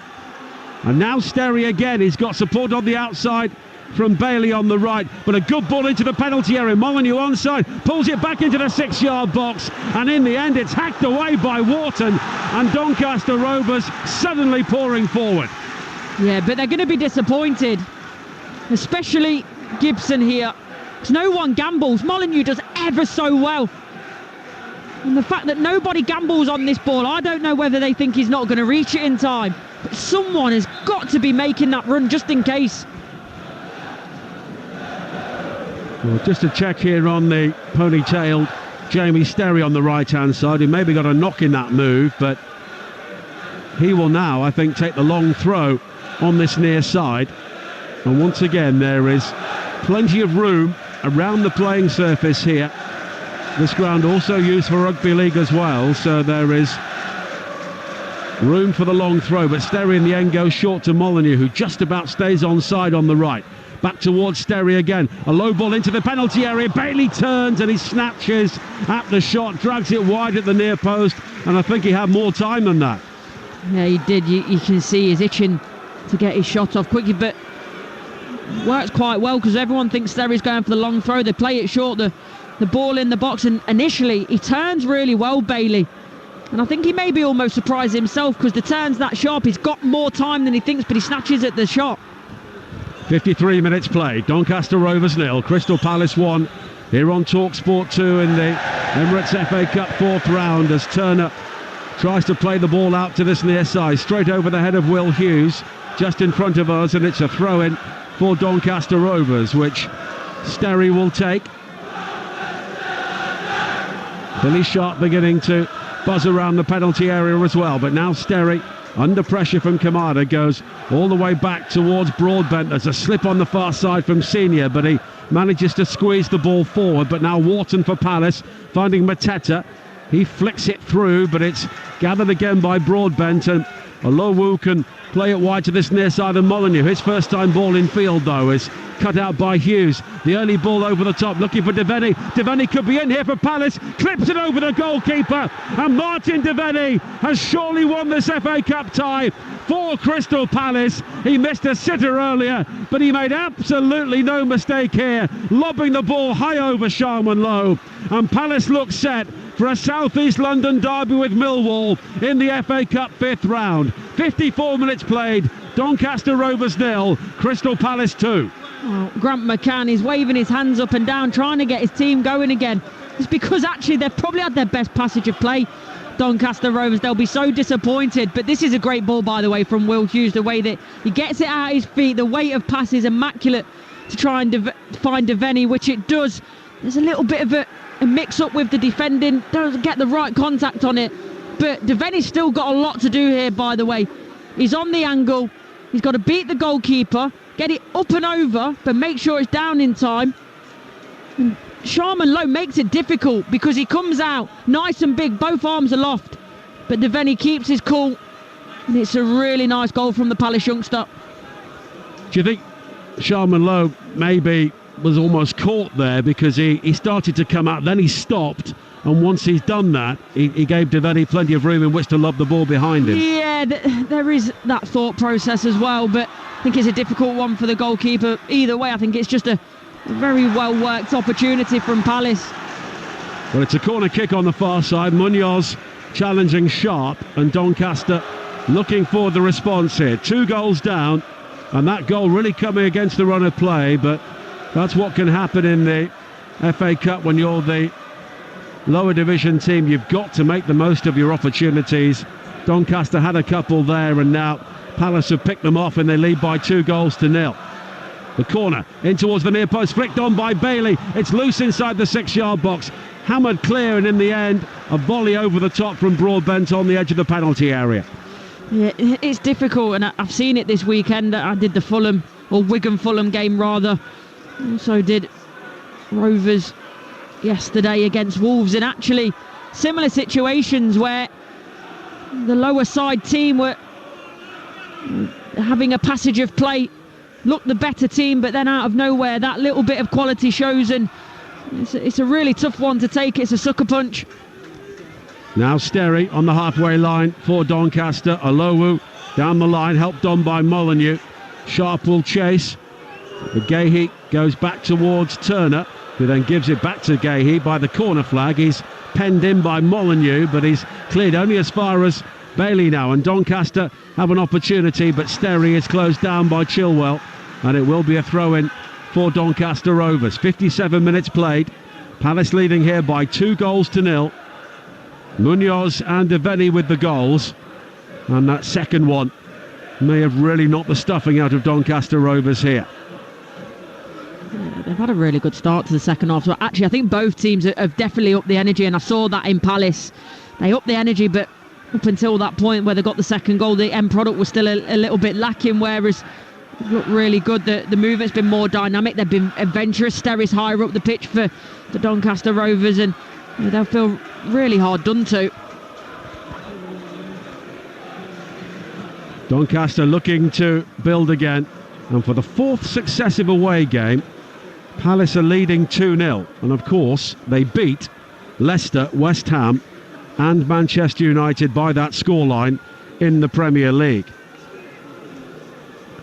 19 of their 30 points have been won away from home this season. It's a complete role reversal for Crystal Palace over many, many years at the highest level. It's interesting. I'm just seeing some movement down to left on the Palace bench, and I suppose that's a luxury they've got now with that 2-goal cushion, and sort of maybe where lessons are learned. You look at Liverpool yesterday and you think, can you start a stronger side and and change that once you've got your noses in front? That's what Palace are doing now. They've got the luxury. I'm not going to criticise Arne Slot, but I do often wonder why teams just don't pick a strong side, get the job done, and then make your changes. Yeah, well, not even that. I think it was the lack of quality on the bench. Don't get me wrong, I think that side should have been good enough to beat Plymouth if they'd have played to their potential, but then the fact that I know Curtis Jones, I think he was ill, so he only really had Darwin Nunez, but the likes of Gravenberch, Gakpo, Salah, the list goes on, not even involved in the squad, and that's where I think maybe Arne Slot potentially got it wrong yesterday. But they'll all be there at Goodison Park on Wednesday, live on Talksport. The Merseyside derby, the only place you can hear that game on Talksport. Jefferson Lerma will be coming on shortly. Hughes with a free kick for Palace, high into the area. Devaney tries to control, but it's Gibson who brings the ball away, and then cleared over the top again. And Joe Ironside is also coming on for Doncaster Rovers. He is a striker. As Sharp now has it after a smart interception from Bailey for Doncaster. Molineux on the right, drops his shoulder, comes in field beyond Hughes, on towards Sharp on the edge of the penalty area. Billy Sharp now with the opportunity, but he shoots into the arms of Turner. Ben Chilwell's got his arm aloft looking at the assistant for offside. I don't think it was. It's a shame for Billy Sharp, finds himself on the edge of the box. Probably the best opportunity he's had. The other one was back to goal, more difficult, and he hits it well enough, but straight at the Crystal Palace shot stopper Matt Turner. Well, Jefferson Lerma will be coming on along with Romain Eze as One Colombian prepares to come on, another closes down the goalkeeper, Daniel Munoz, but he's offside, so it will be a free kick. And the first player to make way is Adam Wharton, who of course is coming back from injury, but he's had a decent game, more than a decent game in the Palace midfield, but they're just looking to manage his minutes. And the scorer of the second goal, Justin Devaney, is also coming off as well. And as you say, it's nice when they can do this now, Palace. They can get minutes into certain players. They're managing, as you say, the likes of Wharton. Esse's a great young prospect, isn't he, to bring on as well. Romain Eze, of course, signed recently from Millwall. He could be facing them again in the 5th round. Joe Ironside will also replace Billy Sharp. So no goal for the 39-year-old here this evening. An Ironside who scored a famous FA Cup winner for Cambridge at Newcastle a few years ago. He will come on to lead the line now.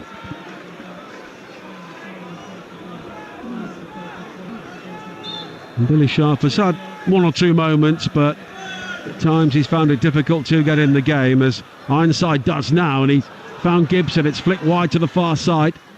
Maxwell comes in field.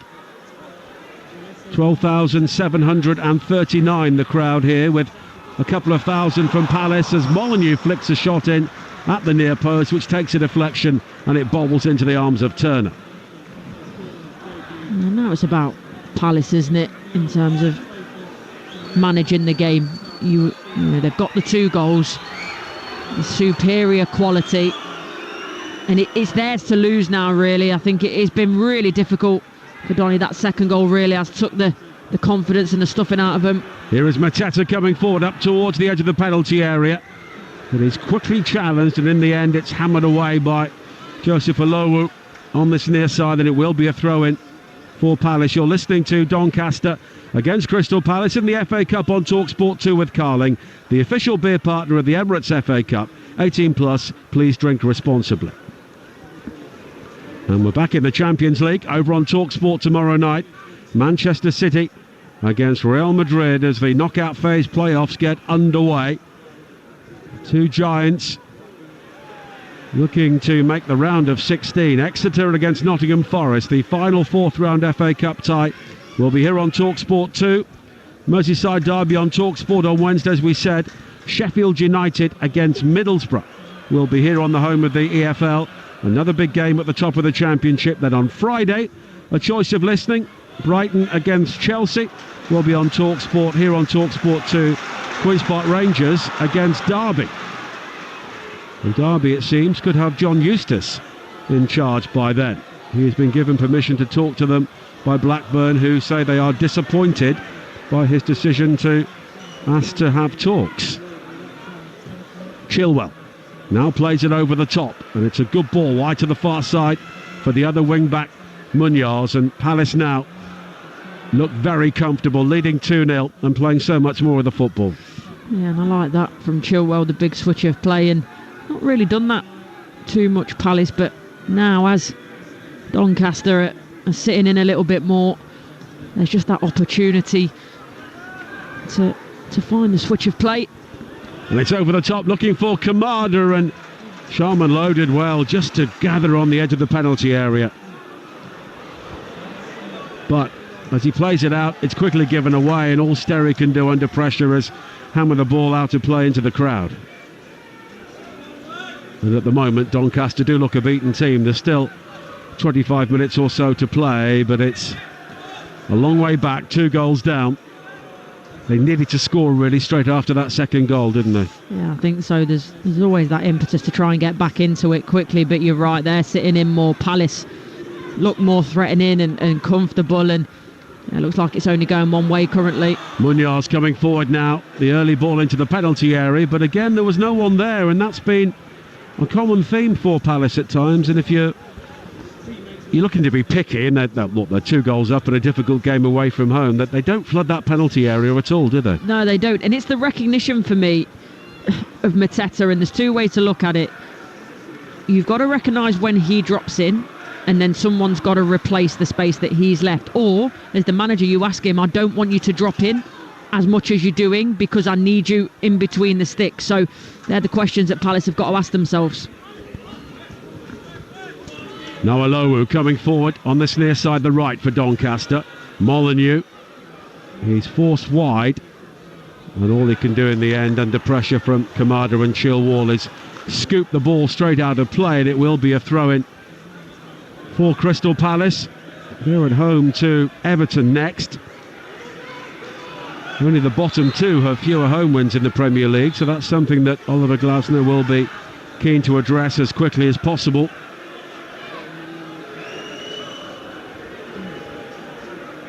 But the Palace head coach stood there in his dark coat and white trainers, looking pretty satisfied with the way things are going at the moment. Grant McCann, arms thrust deep into pockets, knows his team need a break very quickly in this game. Gibson under pressure again, and he's got the free kick. There's a dismissive hand thrown up by Jefferson Lerma as the contact was made, but it's a free kick for Doncaster, and they will try and pack the penalty area here. Yeah, initially they looked like they were going to try and take it quickly, which I thought would be a bad idea, and yeah, they've thought better of it, and knowing that getting the ball in the box, trying it, the set piece is going to be a better opportunity. 67 minutes played. 2-0, Crystal Palace lead here. Molyneux with the free kick, high towards that far post. Richards rising to head the ball away, but they rather make heavy weather of that for a moment, Palace. But now they clear, and they'll try and break with Eze, and it's a good recovery challenge by Broadbent. Patrick Kelly will be coming on shortly for Doncaster, a midfielder who was left out for this game after starting that 5-2 loss against Chesterfield. Doncaster are at home to Grimsby at the weekend, and if it stays like this, they'll be turning their attentions to promotion. But here is Gibson now with the cross in, which takes a deflection. Turner tries to gather before it goes behind. There was no doubt his feet were in play, but were his arms? According to the assistant, they were, so he will continue. Yeah, and to be fair to the assistant, I was watching it, he moves quickly and he is in line with it, so no excuses, he should get that right.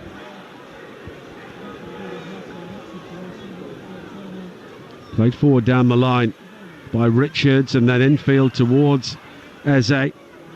Held up by Mateta, who's having his shirt pulled almost off his back by Anderson, but play continues because Mateta finds Hughes, and now Kamada on this near side. Mateta makes the run into the penalty area, then has to check to stay onside. Here is Gehi.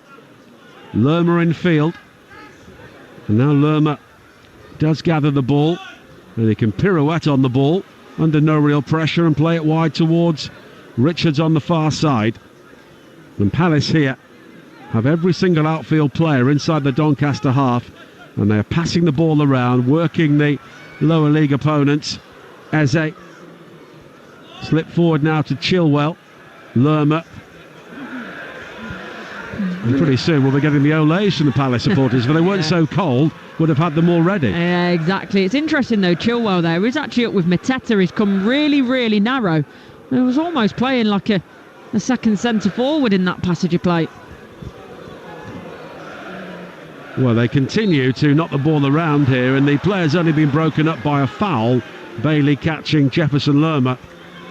And there's an opportunity now for Palace to try and build again. Patrick Kelly, though, will be coming on first for Doncaster, on loan from West Ham United. And he will replace George Broadbent, who came into the side tonight. He was part of Boreham Wood's run to the fifth round 4 years ago, but it won't be happening for him this season, it seems, with Crystal Palace leading here by 2-0. Munoz in the first half and Devaney in the second. And at the moment, Doncaster are finding it difficult to lay a glove on Crystal Palace significantly, although Richards rather has slammed the ball straight out of play on the far side, and it will be a throw-in. But Doncaster not really building up a head of steam, are they, Courtney? No, they're struggling to find any kind of momentum, aren't they? And that's credit to Palace as well. I think they're managing the game extremely well, keeping the ball for long passages of play and just making it really difficult for Doncaster to find any headway into the final third. There's a big switch for them now from left to right, and it's gathered by Sterry just in front of us. The ball forward now, looking for Bailey, who tries to help the ball on to Ironside, but here is Kamada with a reverse ball to find Chilwell, and Chilwell has got there before Sterry. Mateta makes the run ahead of him, but it's further wide towards Munoz, who was herring into the penalty area, but he was almost too quick for the ball there, and Doncaster will clear. Yeah, it's a good find as well by Chilwell crossfield ball, but as you say, Munoz is almost running too quickly for his own good, and then the touch lets him down, just bounces off his foot. But Palace here, playing some very smart football at times. I'm sure Mateta, with 6 goals in 5 games, will be keen to add to his tally here. But he's led the line so well, and he could be in here, but it's cut out by Anderson. And had he not got there, Mateta would have been away. Anderson's through ball, though, goes all the way through towards Matt Turner. Yeah, you're right, though. He has led the line really well, and unfortunately he's probably not got the goal yet that his performance deserves. And it's just his teammates, I don't want to say letting him down, but just as the moments where the quality into him hasn't quite been what his movement and tenacity has deserved. Ironside wide towards Maxwell. Maxwell, the victim of an untidy challenge on the far side from Eze, and it will be a free kick. And this will be another time for Doncaster to get everybody forward and try and create some sort of pressure here, with 18 minutes to play on Talksport 2. 2-0 the Palace lead. And if it's going to happen for Doncaster, it needs to happen pretty soon. But it's a free kick. Molineux is over it. Anderson is forward. Olowu is forward. Ironside is also a big rangy striker who could look to attack this. And Molineux will curl this ball in left-footed, so it will be an outswinger effectively. Anderson makes the run. Molineux, though, hits it woefully straight out of play. And that's a real waste. There's a collective groan and head shake around the stadium. As you said, Nigel, that the fans knew that was a big moment. Need to get a goal back sooner rather than later, and to not even be competing for that because the ball is so poor is such a letdown. Well, 1 or 2 Doncaster fans are heading out already here. They've seen enough. It's a bitterly cold evening. School night, of course, as well. And at the moment, Palace are doing a very professional job here. That's been the word. It's not been flash. There's no frills, but it looks like they're going through. Yeah, you're right. It's been efficient. They've got the goals. They've got the noses in front. They're now managing the game. They're not really busting the gut to try and get forward and find the third. They don't need to. They're protecting themselves. But yeah, there's nothing wrong with that. Kelly on this near side. Infield towards Sterry. A reminder of the draw again for the 5th round, which took place earlier on this evening. Preston will play Burnley. So 2 founder members of the Football League in close proximity there. As it's played forward again for Doncaster on the edge of the penalty area. Now Molineux has it. He can cut in field. Hits it left-footed just over the top. And that wasn't too far away once again from Luke Molineux. Well, he's such a wonderful technician. Adrian asked me at half-time, what did Doncaster do to get back into this game? And I said, you've got to give the ball to Luke Molineux. He's the player that can produce that little bit of magic, and he nearly did there. He was so close, but the ball didn't dip quite quick enough to find that top left-hand corner, but it was close. Elsewhere in the draw, Aston Villa at home to Cardiff City. Newcastle will play Brighton. Manchester United at home to Fulham. Bournemouth will play Wolves. At the moment, Crystal Palace are heading through to a home tie with Millwall. Manchester City will meet Plymouth, and Exeter or Forest, who meet live on Talksport 2 tomorrow night. The winners of that tie will be at home to Ipswich. So at least 1, 2, 3, possibly 4 Premier League teams will be going out, because there could be all Premier League ties in the 5th round. And the quarter-final draw already looks very interesting due to the way these teams have been spread. And that's what you want in the FA Cup. You want the drama, you want the underdogs, teams from the EFL to potentially get to Wembley. Now Maxwell wins it for Doncaster. It loops high towards the corner flag on the far side. It's kept in play by Gibson, under pressure from Richards. Maxwell will try and deliver a cross in, but in the end he loses out. Eze plays it in field, and it's Lacroix with a high ball forward. It's difficult to judge in the wind there for Anderson. He's lost out. Now it's forward towards Mateta, but Alowo, not for the first time, helps out Anderson.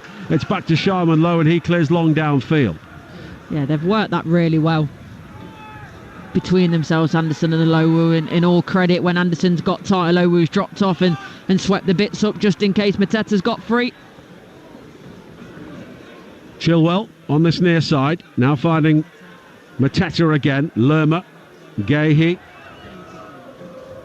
and Palace beginning to play the ball around with real comfort and economy once again. And Doncaster are having to chase shadows, and I'm sure this is what Grant McCann feared, that a team of greater technical quality are now beginning to make that really pay, as the long ball was played forward, and once again the furthest player forward was Ben Chilwell, but he was just bumped off it by Sterry, and it's gathered by Sharman Lowe. Yeah, he's definitely playing in a different way though to Tyrek Mitchell. I don't know whether that's just him and the way that he feels he wants to play the role, or maybe it's a direction from the manager, but it's definitely coming a lot more narrow than Tyrek Mitchell was in the first half. And potentially he's leaving Luke Molineux, who could be Doncaster's most effective player. Yeah, it's a dangerous game to play, but the balance so far has worked. But you see Sterry's out there as well, so just doubling up on Chilwell and giving him something to think about. He's just looking around, Chilwell, to be aware of where Sterry is, and Gahey is also pulling wide to this near side to help him out. Gahey's also been playing almost as a left fullback, almost a winger at times as well, as Doncaster try and build now with Molineux, and Sterry is the overlap on the right here. Molineux continues his run, but he's got 2-3 for company, needs some support, and in the end plays it off Kamada, and it will be a throw in for Doncaster, taken quickly by Molineux, back towards Bailey, all the way back to the halfway line, and Anderson, and Senior plays it forward now. Maxwell cutting infield from the left hand side in towards Ironside though holding the ball up and has to go all the way back to the halfway line, but Doncaster are at least maintaining possession inside the Palace half here, but in the end it takes a touch off Lerma out of play, and it will be a throw-in, and there's going to be another change made here by Doncaster. Tom Nixon will be coming on, and he's a midfielder who has not played since the end of November, but he will be getting an opportunity here against a Premier League team with 12 minutes to play, but Palace leading by 2-0 as Ironside looks to try and win at least a corner on this near side. But Molineux has managed to dig the ball out. The final touch was off Chilwell, and it will be a long throw potentially here for Sterry, but not before the change is made for Doncaster. And you can see that they're trying so much, but the ball's never quite falling for them, and it won't be a long throw from Sterry because he's been taken off and Nixon comes on. No, and you almost feel it's going to take a moment from someone. I think for me most likely it's going to be Molineux. I think it's going to be a moment of brilliance for Doncaster to be able to get back in this game, but so far Palace have stuck steadfast. They've defended well, they've got their goals, and now they're just trying to manage the game. It's a throw-in on this near side, which Nixon will take as we close in on the final 10 minutes here on Talksport 2. Palace leading by 2-0. And here is Mateta midway inside their own half, under pressure from Alowo. Molineux now can look to try and open things out. Here is Senior, wide to Maxwell on the far side. Maxwell with the ball in behind, and Munoz has some work to do here, and Senior's done well to play the ball off the Colombian, and it will be a corner kick, and the delivery here has to be right as the rain begins to sweep down once again here at the Eco Power Stadium on the outskirts of Doncaster. And it's going to be an outswinger from Molineux. And we welcome listeners from Talksport with 10 minutes to play here at the Eco Power Stadium. Doncaster 2 goals down, but they have a corner kick here in towards Ironside, headed away by Mateta. Back out towards Molineux, who has gone beyond Kamada. The cross high into the penalty area towards the far post. It's kept alive by Bailey. His shot is blocked. Back towards Bailey again, who shoots it low. And in the end, it's gathered well by Turner right on the line. Yeah, and he does really well, actually, because it's like pinball in there for a moment. It's chaotic. And that comes through a lot of bodies. Matt Turner sees that late, but he gets down quickly out to his right-hand side and does well to collect it. And you see he's just trying to calm it down for a minute to manage these moments for Palace. And Courtney, just give us an overview of the game for the benefit of our newer listeners. Yeah, look, I think what I would say, it's been a professional and efficient performance from Palace. They've not necessarily dug up any trees, but there's been a couple of moments. I think the second goal especially, Will Hughes, it's a lovely ball over the top for Devaney, who lobs the goalkeeper, and the first goal as well, really well worked set piece. It was on the left hand side of the box. It's like they're going to shoot, but gets played into Mateta, into the bodies. He turns and takes the shot on it. It comes off the post, but it's Munoz in it that's following it in and does really well just to tap it into an empty net. So I think it's unlike a lot of the games we've seen this round of the FA Cup. It's probably followed the script, and Doncaster have had their chances, but just lacks that little bit of quality compared to the Premier League opposition of Crystal Palace.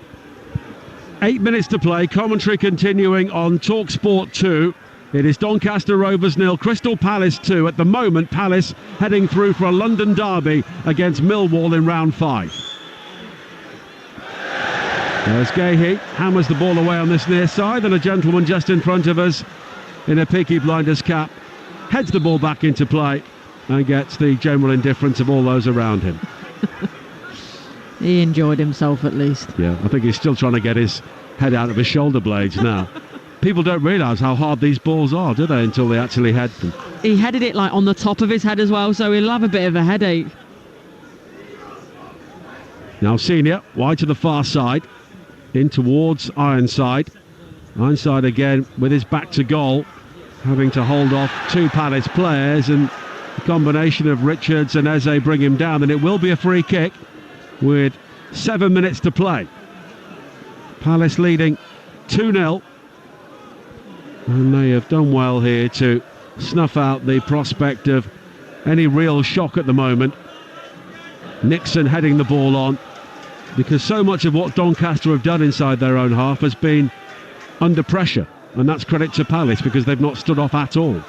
Yeah, they've not for 1 point come here, I don't think, with any complacency. Look, there was a lack of cutting edge in the final third in the first half, don't get me wrong, but I don't think that was complacency. That was just it not working. So they've been very professional and not taken this game lightly, and I've got a lot of time for that in terms of Palace and the management, the way they've approached the game. Well, Senior convinced he should have a throw-in on this near side, but Romain Eze, who went down and picks himself up with a big muddy smear down his right arm, will win the throw-in for Crystal Palace. Ben Chilwell will take it, and he's stolen about 6 yards, but I think Grant McCann knows the game is up, so I don't think he can really be bothered complaining about it. Yeah, and why the fans don't like it is he's consistently done that since he's been on the pitch. Eze now coming forward up towards the edge of the penalty area, jinks his way through, tries to find Mateta, who I think may have been offside, but the ball never finds him, and Doncaster will clear. Hughes with the header forward, but Bailey will nod it into the path of Maxwell, who can bring it forward now for Doncaster down the left. The early cross in, looking for Ironside, headed away by Chilwell and then boomed over the top by Lerma. Anderson with a big up and under towards his own goal. It then catches in the wind. Both he and Mateta are beaten by the bounce of the ball. It's all very scrappy. Palace player has gone down, clutching their head, and although Doncaster were looking to attack, player's been stopped by Farai Halam for treatment. I think it might be Romain Eze who's gone down. Jack Senior's lucky there, you know. I think he goes with an elbow. He's very, very lucky that the referee doesn't see that another way. And you know, there's an argument that you have to use your arms for leverage, but I think he might be a lucky boy to get away with that one. Well, there's prolonged treatment for Eze, who has remained down. Chilwell and Gahey have come across to this near side to take on some fluids, as more and more Doncaster fans begin to make their way out into what is a very cold South Yorkshire night. There was 12,700 here at kick-off time. I would think there's well under 10,000 inside the stadium now. Don't forget, tomorrow night, Manchester City against Real Madrid on Talksport. Here on Talksport 2, Exeter against Nottingham Forest. Then Wednesday, the final Merseyside derby at Goodison Park, exclusive to national radio on Talksport. Sheffield United against Middlesbrough will be here on Talksport 2. And then on Friday, Brighton against Chelsea on Talksport. Queen's Park Rangers against Derby here on Talksport 2. And I mentioned John Eustace earlier on, Courtney. You were at Ewood Park yesterday watching Blackburn lose to Wolves in the FA Cup, and very quickly it seems John Eustace will be heading to Derby County. Yeah, and Adam Bridge did the interview afterwards. I was actually listening to it on the way home.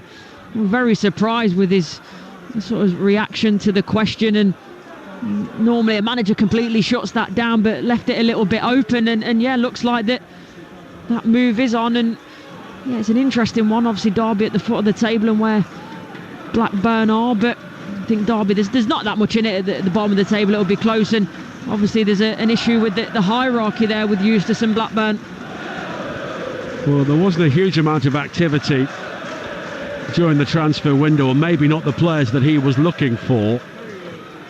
And I was there last Friday for the game against Preston, and I mean, Blackburn will claim they're a big club, they're former Premier League champions, but in terms of maybe potential in the short term, Derby County are a bigger club, although they are struggling at the moment. And you know, Blackburn get around 13,000-14,000 fans for a home game. Derby could maybe look to closer to 25,000-30,000, and maybe that's in his thinking. And also, he's based in the Midlands, and that's where Derby are. Yeah, exactly. And it doesn't always seem like a massive thing to, especially for managers, but they're human like everyone else, so to be closer to home. And as I mentioned, it's very, very close at the bottom of the table as well, so a couple of wins for Derby, and that changes the complexion. 2 minutes to play. Mateta on the chase down the centre now. Sharman Lowe with the clearance. He's given it straight towards Eze, who shoots towards goal, but he was under pressure as he hit it. Alowu was back behind his goalkeeper, and he was able to cut the ball off before it got close to the goal. Yeah, he nearly gets caught, Sharman Lowe, because he comes outside of his box, so can only use his feet. The ball falls to Eze, and it's a difficult one to try and hit first time. Tries to round a couple of players, but too many bodies between the ball and the goal. And there's going to be a final change for Crystal Palace. And one of their youngsters, Caleb Forhat, will be coming on. 18 years of age. England under 17 international. Usually plays as a right back, so it will be a right wing back, and it's Munoz who is going off. And he has had 2 appearances from the bench in the Premier League. And Kafora will be coming on for the closing seconds here in the FA Cup. Munoz scored the opening goal, which just settled things down for Crystal Palace, put them in control, and that's a control they have never relinquished. The second goal from Devaney making things absolutely short. And now Kafora with a touch forward to find Eze. Now Mateta could be in down the centre. It's left towards Kafora, and the teenager was almost in with his first touch, but it's blocked by Sharman Lowe. Yeah, and it's a shame. His first touch lets him down, doesn't it? But love that from Mateta, unselfish. The awareness as well. It's a little flick in behind him to try and find his teammate. Could have been a goal with his first touch, but not to be. Great touch by Grant McCann, by the way. He pulled that one out of the sky. Of course, he was a former Northern Ireland international. And now Mateta on the move again, but the Alowu has had an excellent game at the back for Doncaster, and there'll be a minimum of 4 more minutes here. And Crystal Palace Despite a clear handball there for Jefferson Lerma, not seen by the referee, and I can't believe he didn't see it. And there was one earlier in the game as well. Oh, Ennis in the first half, the Doncaster he didn't player. see, so maybe it's evened itself out. But Lerma literally had hold of the ball there and was counting the stitches in it. Molyneux's want to throw in on this near side, but in the final analysis, I don't think it's really going to matter. And now Lerma finding Lacroix, but it's one back, and now there's an opportunity for Kelly to hit one, and he breaks for Gibson, who was off balance as he hit it, and it spins away from him into the arms of Turner. And it's such a shame because actually he brings it under control really well. He's stretching, bobbling into him, but I think his maybe first touch almost surprised him, and by the time he takes the shot on, he can't get the power in behind it. He doesn't sort of make that movement from the first touch to the second one quick enough.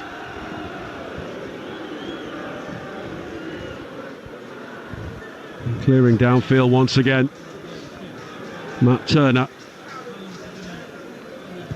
And it's all a bit scrappy on the far side, and in the end it's Eze who comes forward. He's been fouled, and it will be a free kick for Crystal Palace as they look to see this game out with 2.5 minutes of added time to play. And Matthias Franke will be coming on now, and it's Kamada who comes off. So it's been a good night for Oliver Glasner because he's given plenty of people an opportunity, and the bottom line is his team have gone through very comfortably.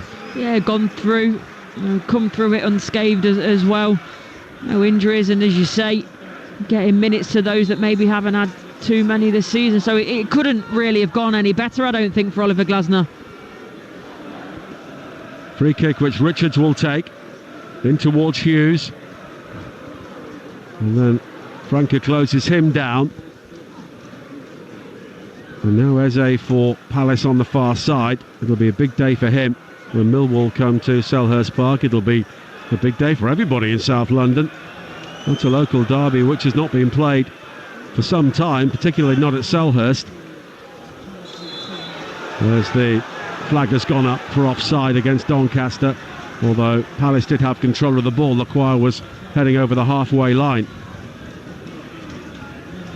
But if we're looking through the draw at the moment, as we say, for teams like Villa, Newcastle, Brighton, of course we can't rule out the two Manchester clubs, both at home in the fifth round. If they go through, they'll be keen to remain apart in the quarter-final draw, but it's going to be an interesting FA Cup, you feel, this year. I mean, often we end up with the usual suspects in the final, but maybe not. Yeah, maybe not. I think you speak about the Manchester clubs, both of them, you know, in very different situations. Obviously Manchester United in a bit of disarray, Man City not up to their usual level, and you've got teams like Villa who are doing fantastically well, top 8 of the Champions League. There's so much to play for. Franke plays it wide to the far side, the cross in towards Mateta, and it almost falls for Chilwell at the far post, but in the end he is crowded out.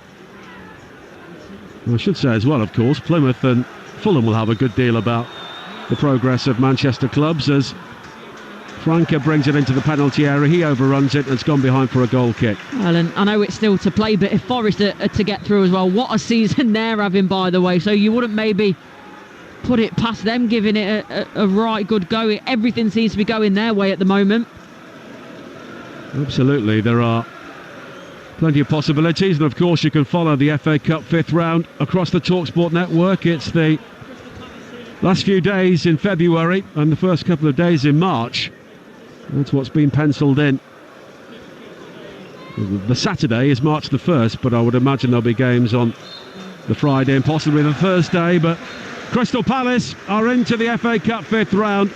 Applause from the home supporters for the efforts put in by Doncaster Rovers, but they were outclassed for long spells in this game. And it's an intriguing prospect for Crystal Palace in the FA Cup fifth round, with Millwall coming to Selhurst Park. It is finished. Doncaster Rovers 0, Crystal Palace 2. Thank you, Nigel. So then Crystal Palace progress to the last 16 of this season's FA Cup, where they will host a South London derby against Millwall in round 5. Doncaster Rovers were competitive tonight. They registered 13 shots, 3 more than their Premier League opponents, but ultimately A solid professional performance from Oliver Glasner's side was enough to get the job done. Muniz and Devaney got the goals, the latter coming from a brilliant piece of play from Will Hughes. For Donny, they'll concentrate on trying to get promotion from League Two now, but the Eagles march on, and Courtney, they can dare to dream of an FA Cup final appearance possibly this season. They've put themselves in a great spot. Yeah, of course they have. They've got themselves through, and as we mentioned as well, it's all sort of going their way. Nobody's injured that we know to. They've got minutes into players, they've protected other players. There's a couple of goals, but efficient and a professional performance, and I like the way that Oliver Glasner approached it. And we know that if you don't come into these games with the right mindset, then you're going to set yourself up for a bit of a fall. But Palace didn't do that. Yes, there were times where they weren't good enough in the final third, but that wasn't about a lack of effort. That was just about a lack of, I wouldn't even say ability, but just not doing the right things at the right time. So I think they fully deserved their win. And don't get me wrong, we've got to give credit to Doncaster. There were moments in the game where you thought, might they be back in it? A couple of scrambles, some good shots from Molineux as well. But in the end, that extra quality and the gulf in between the two in terms of the Premier League and the EFL, it did show in the end. Yeah, the quality of the chances second half were much higher, weren't they, from Crystal Palace. Relief, really, for Justin Devaney to score so soon after what would have been one of the misses of the weekend, really. He was left a bit red-faced, wasn't he? 5 yards out, open goal, and he puts it wide. But just a few moments later, what a finish it was in the 1v1. Yeah, isn't that quite the way, though? I mean, it's by far the one he scored is the most difficult chance, there's no doubt about it. And there's maybe just for half a second that maybe he's took his eye off the ball, or maybe he's already thinking about the celebration and the ball being the back of the net. But that's a great attitude to have for a young player. Yes, I've missed it, but let's not dwell on it. Let me still get myself in a very good position and make sure I do the right thing at the second time of asking. Yeah, talk to me about the assist from Will Hughes. I thought it was really good tonight in the heart of that Eagles engine room. Wins the ball and the clip over the top for Devaney. Inch perfect. Yeah, it really was it. And you sort of saw it coming. You saw as he got the ball out of his feet, he takes the touch, he looks up, he can see the run of Devaney, and then you're thinking, right, I mean, we know he's got the ability, but at this moment in time, can you deliver that ball on a sixpence? Well, yes, he could. You say it was everything that it needed to be in terms of the weight of the pass, the trajectory, right in front of Devaney, who did the rest. And it was the two goals were two big moments of quality in terms of obviously the set piece in the first half as well. I really liked that, really well worked. Yes, I suppose the second phase of it was fortuitous, but the initial bit in terms of the ball into Mateta, the swivel and the shot was really nice as well. Yeah, it was a terrific training ground routine, wasn't it, for that all-important opener. Nigel Ben Chilwell got himself 45 minutes. He's doubled his the amount of time he spent on the pitch this season tonight. What did you make of Chilwell's performance? I thought he did okay, and as we were saying, I thought that he was spending plenty of time almost as a second striker at times. He was a bit narrow, and it could have been a risk because much of Doncaster's threat came from Molineux down the right-hand side. But look, he's playing his way back into form, so to get 45 minutes here is something that, you know, he'll be delighted with, and I'm sure Glasner will be delighted with as well, because it does give him that option now. And you mentioned that they already have Tyreek Mitchell, but, you know, things can happen. You know, they may have to rotate one or two things if they continue in the FA Cup, and if they know they can rely on Chilwell as well as Mitchell, then it puts them in a very good position. Yeah, Courtney, is this the way forward for teams like Crystal Palace in the FA Cup, where you go strong, and then if you're in a position of ascendancy, you can just bring one or two players off? For me, I think the Crystal Palace manager played a bit of a blinder tonight. Nailed it. Yeah, he did, and look, there'll be Liverpool fans listening to this saying, are you having a dig? And you know, tongue-in-cheek maybe we are, but it's a different situation, isn't it? You know, Palace aren't in 4 competitions and trying to win Premier Leagues and Champions Leagues and got a Carabao final as well in there. So look, it's a different situation. I said it earlier, I think Arne Slot could have been better in terms of maybe putting those players on the bench just in case. I think that was the error. But yeah, for Palace and where they are, they're not, you know, going to go and win the Premier League. They're not going to get top 4. They're also not going to go and get relegated. So it makes total sense to me to come out here to play a strong team when you're in the ascendancy and you feel in control, then change it round and bring players on that needs minutes and rest others. Because as we keep mentioning, the draw especially, they won't probably know it actually, in terms of they would have been doing their warm-ups. Obviously the staff will, but the players won't. But the draw is really opening itself up, and if they can then progress past the 5th round, it's there to be taken, isn't it? So it's a wonderful opportunity for a club like Palace at the moment to potentially get some silverware this season. They got a chance, yeah. We'll get onto the draw very, very shortly. But first of all, who would you pick out tonight as being the star performer? Oh, I've got to go for Will Hughes. I thought he was excellent. I thought he ran that midfield. I've got to give it a forward junior mention to Mateta as well. I know he didn't get on the score sheet, but he was always on the move. He was making the life of Tom Anderson and Alowu very, very difficult, and they did really well. They doubled up on him, one in front, one behind. But yeah, I thought sort of his movement and his runs and his build-up play, as per usual, was excellent. He maybe just didn't get the opportunity of the goal scoring that he may have wanted, and I think his performance deserved. But Will Hughes was excellent. Yeah, good call, I think. And on Doncaster Rovers, obviously they're looking for promotion. That's such a good run at the end of last season, and then just fell short. They currently sat in 3rd place, the last of the automatics in League 2. Based on what you've seen there tonight, you think they got a chance? Yeah, look, it was always going to be difficult today, but the way they approached it and stayed in the game for a good while, the way that they managed the moment, so they started really fast and high press, but then they know that they can't do that for 90 minutes, so there were moments where they sat back and tried to play on the counter-attack, and they showed that adaptability and that in-game management. And for me, this was never going to define their season, and maybe in a strange way, would they have liked to have progressed? Of course they would. But actually, for what they're playing for and what they're trying to do, would a run in the FA Cup maybe detract from that? Who knows? But again, for me, Luke Molyneux was a real standout player for Doncaster Rovers, as he always is when I watch them. Yeah, he's going to be a key man, isn't he, between now and the end of the season. Look, 13 shots, 3 more than Crystal Palace. They can walk away with their heads held high, I think, tonight.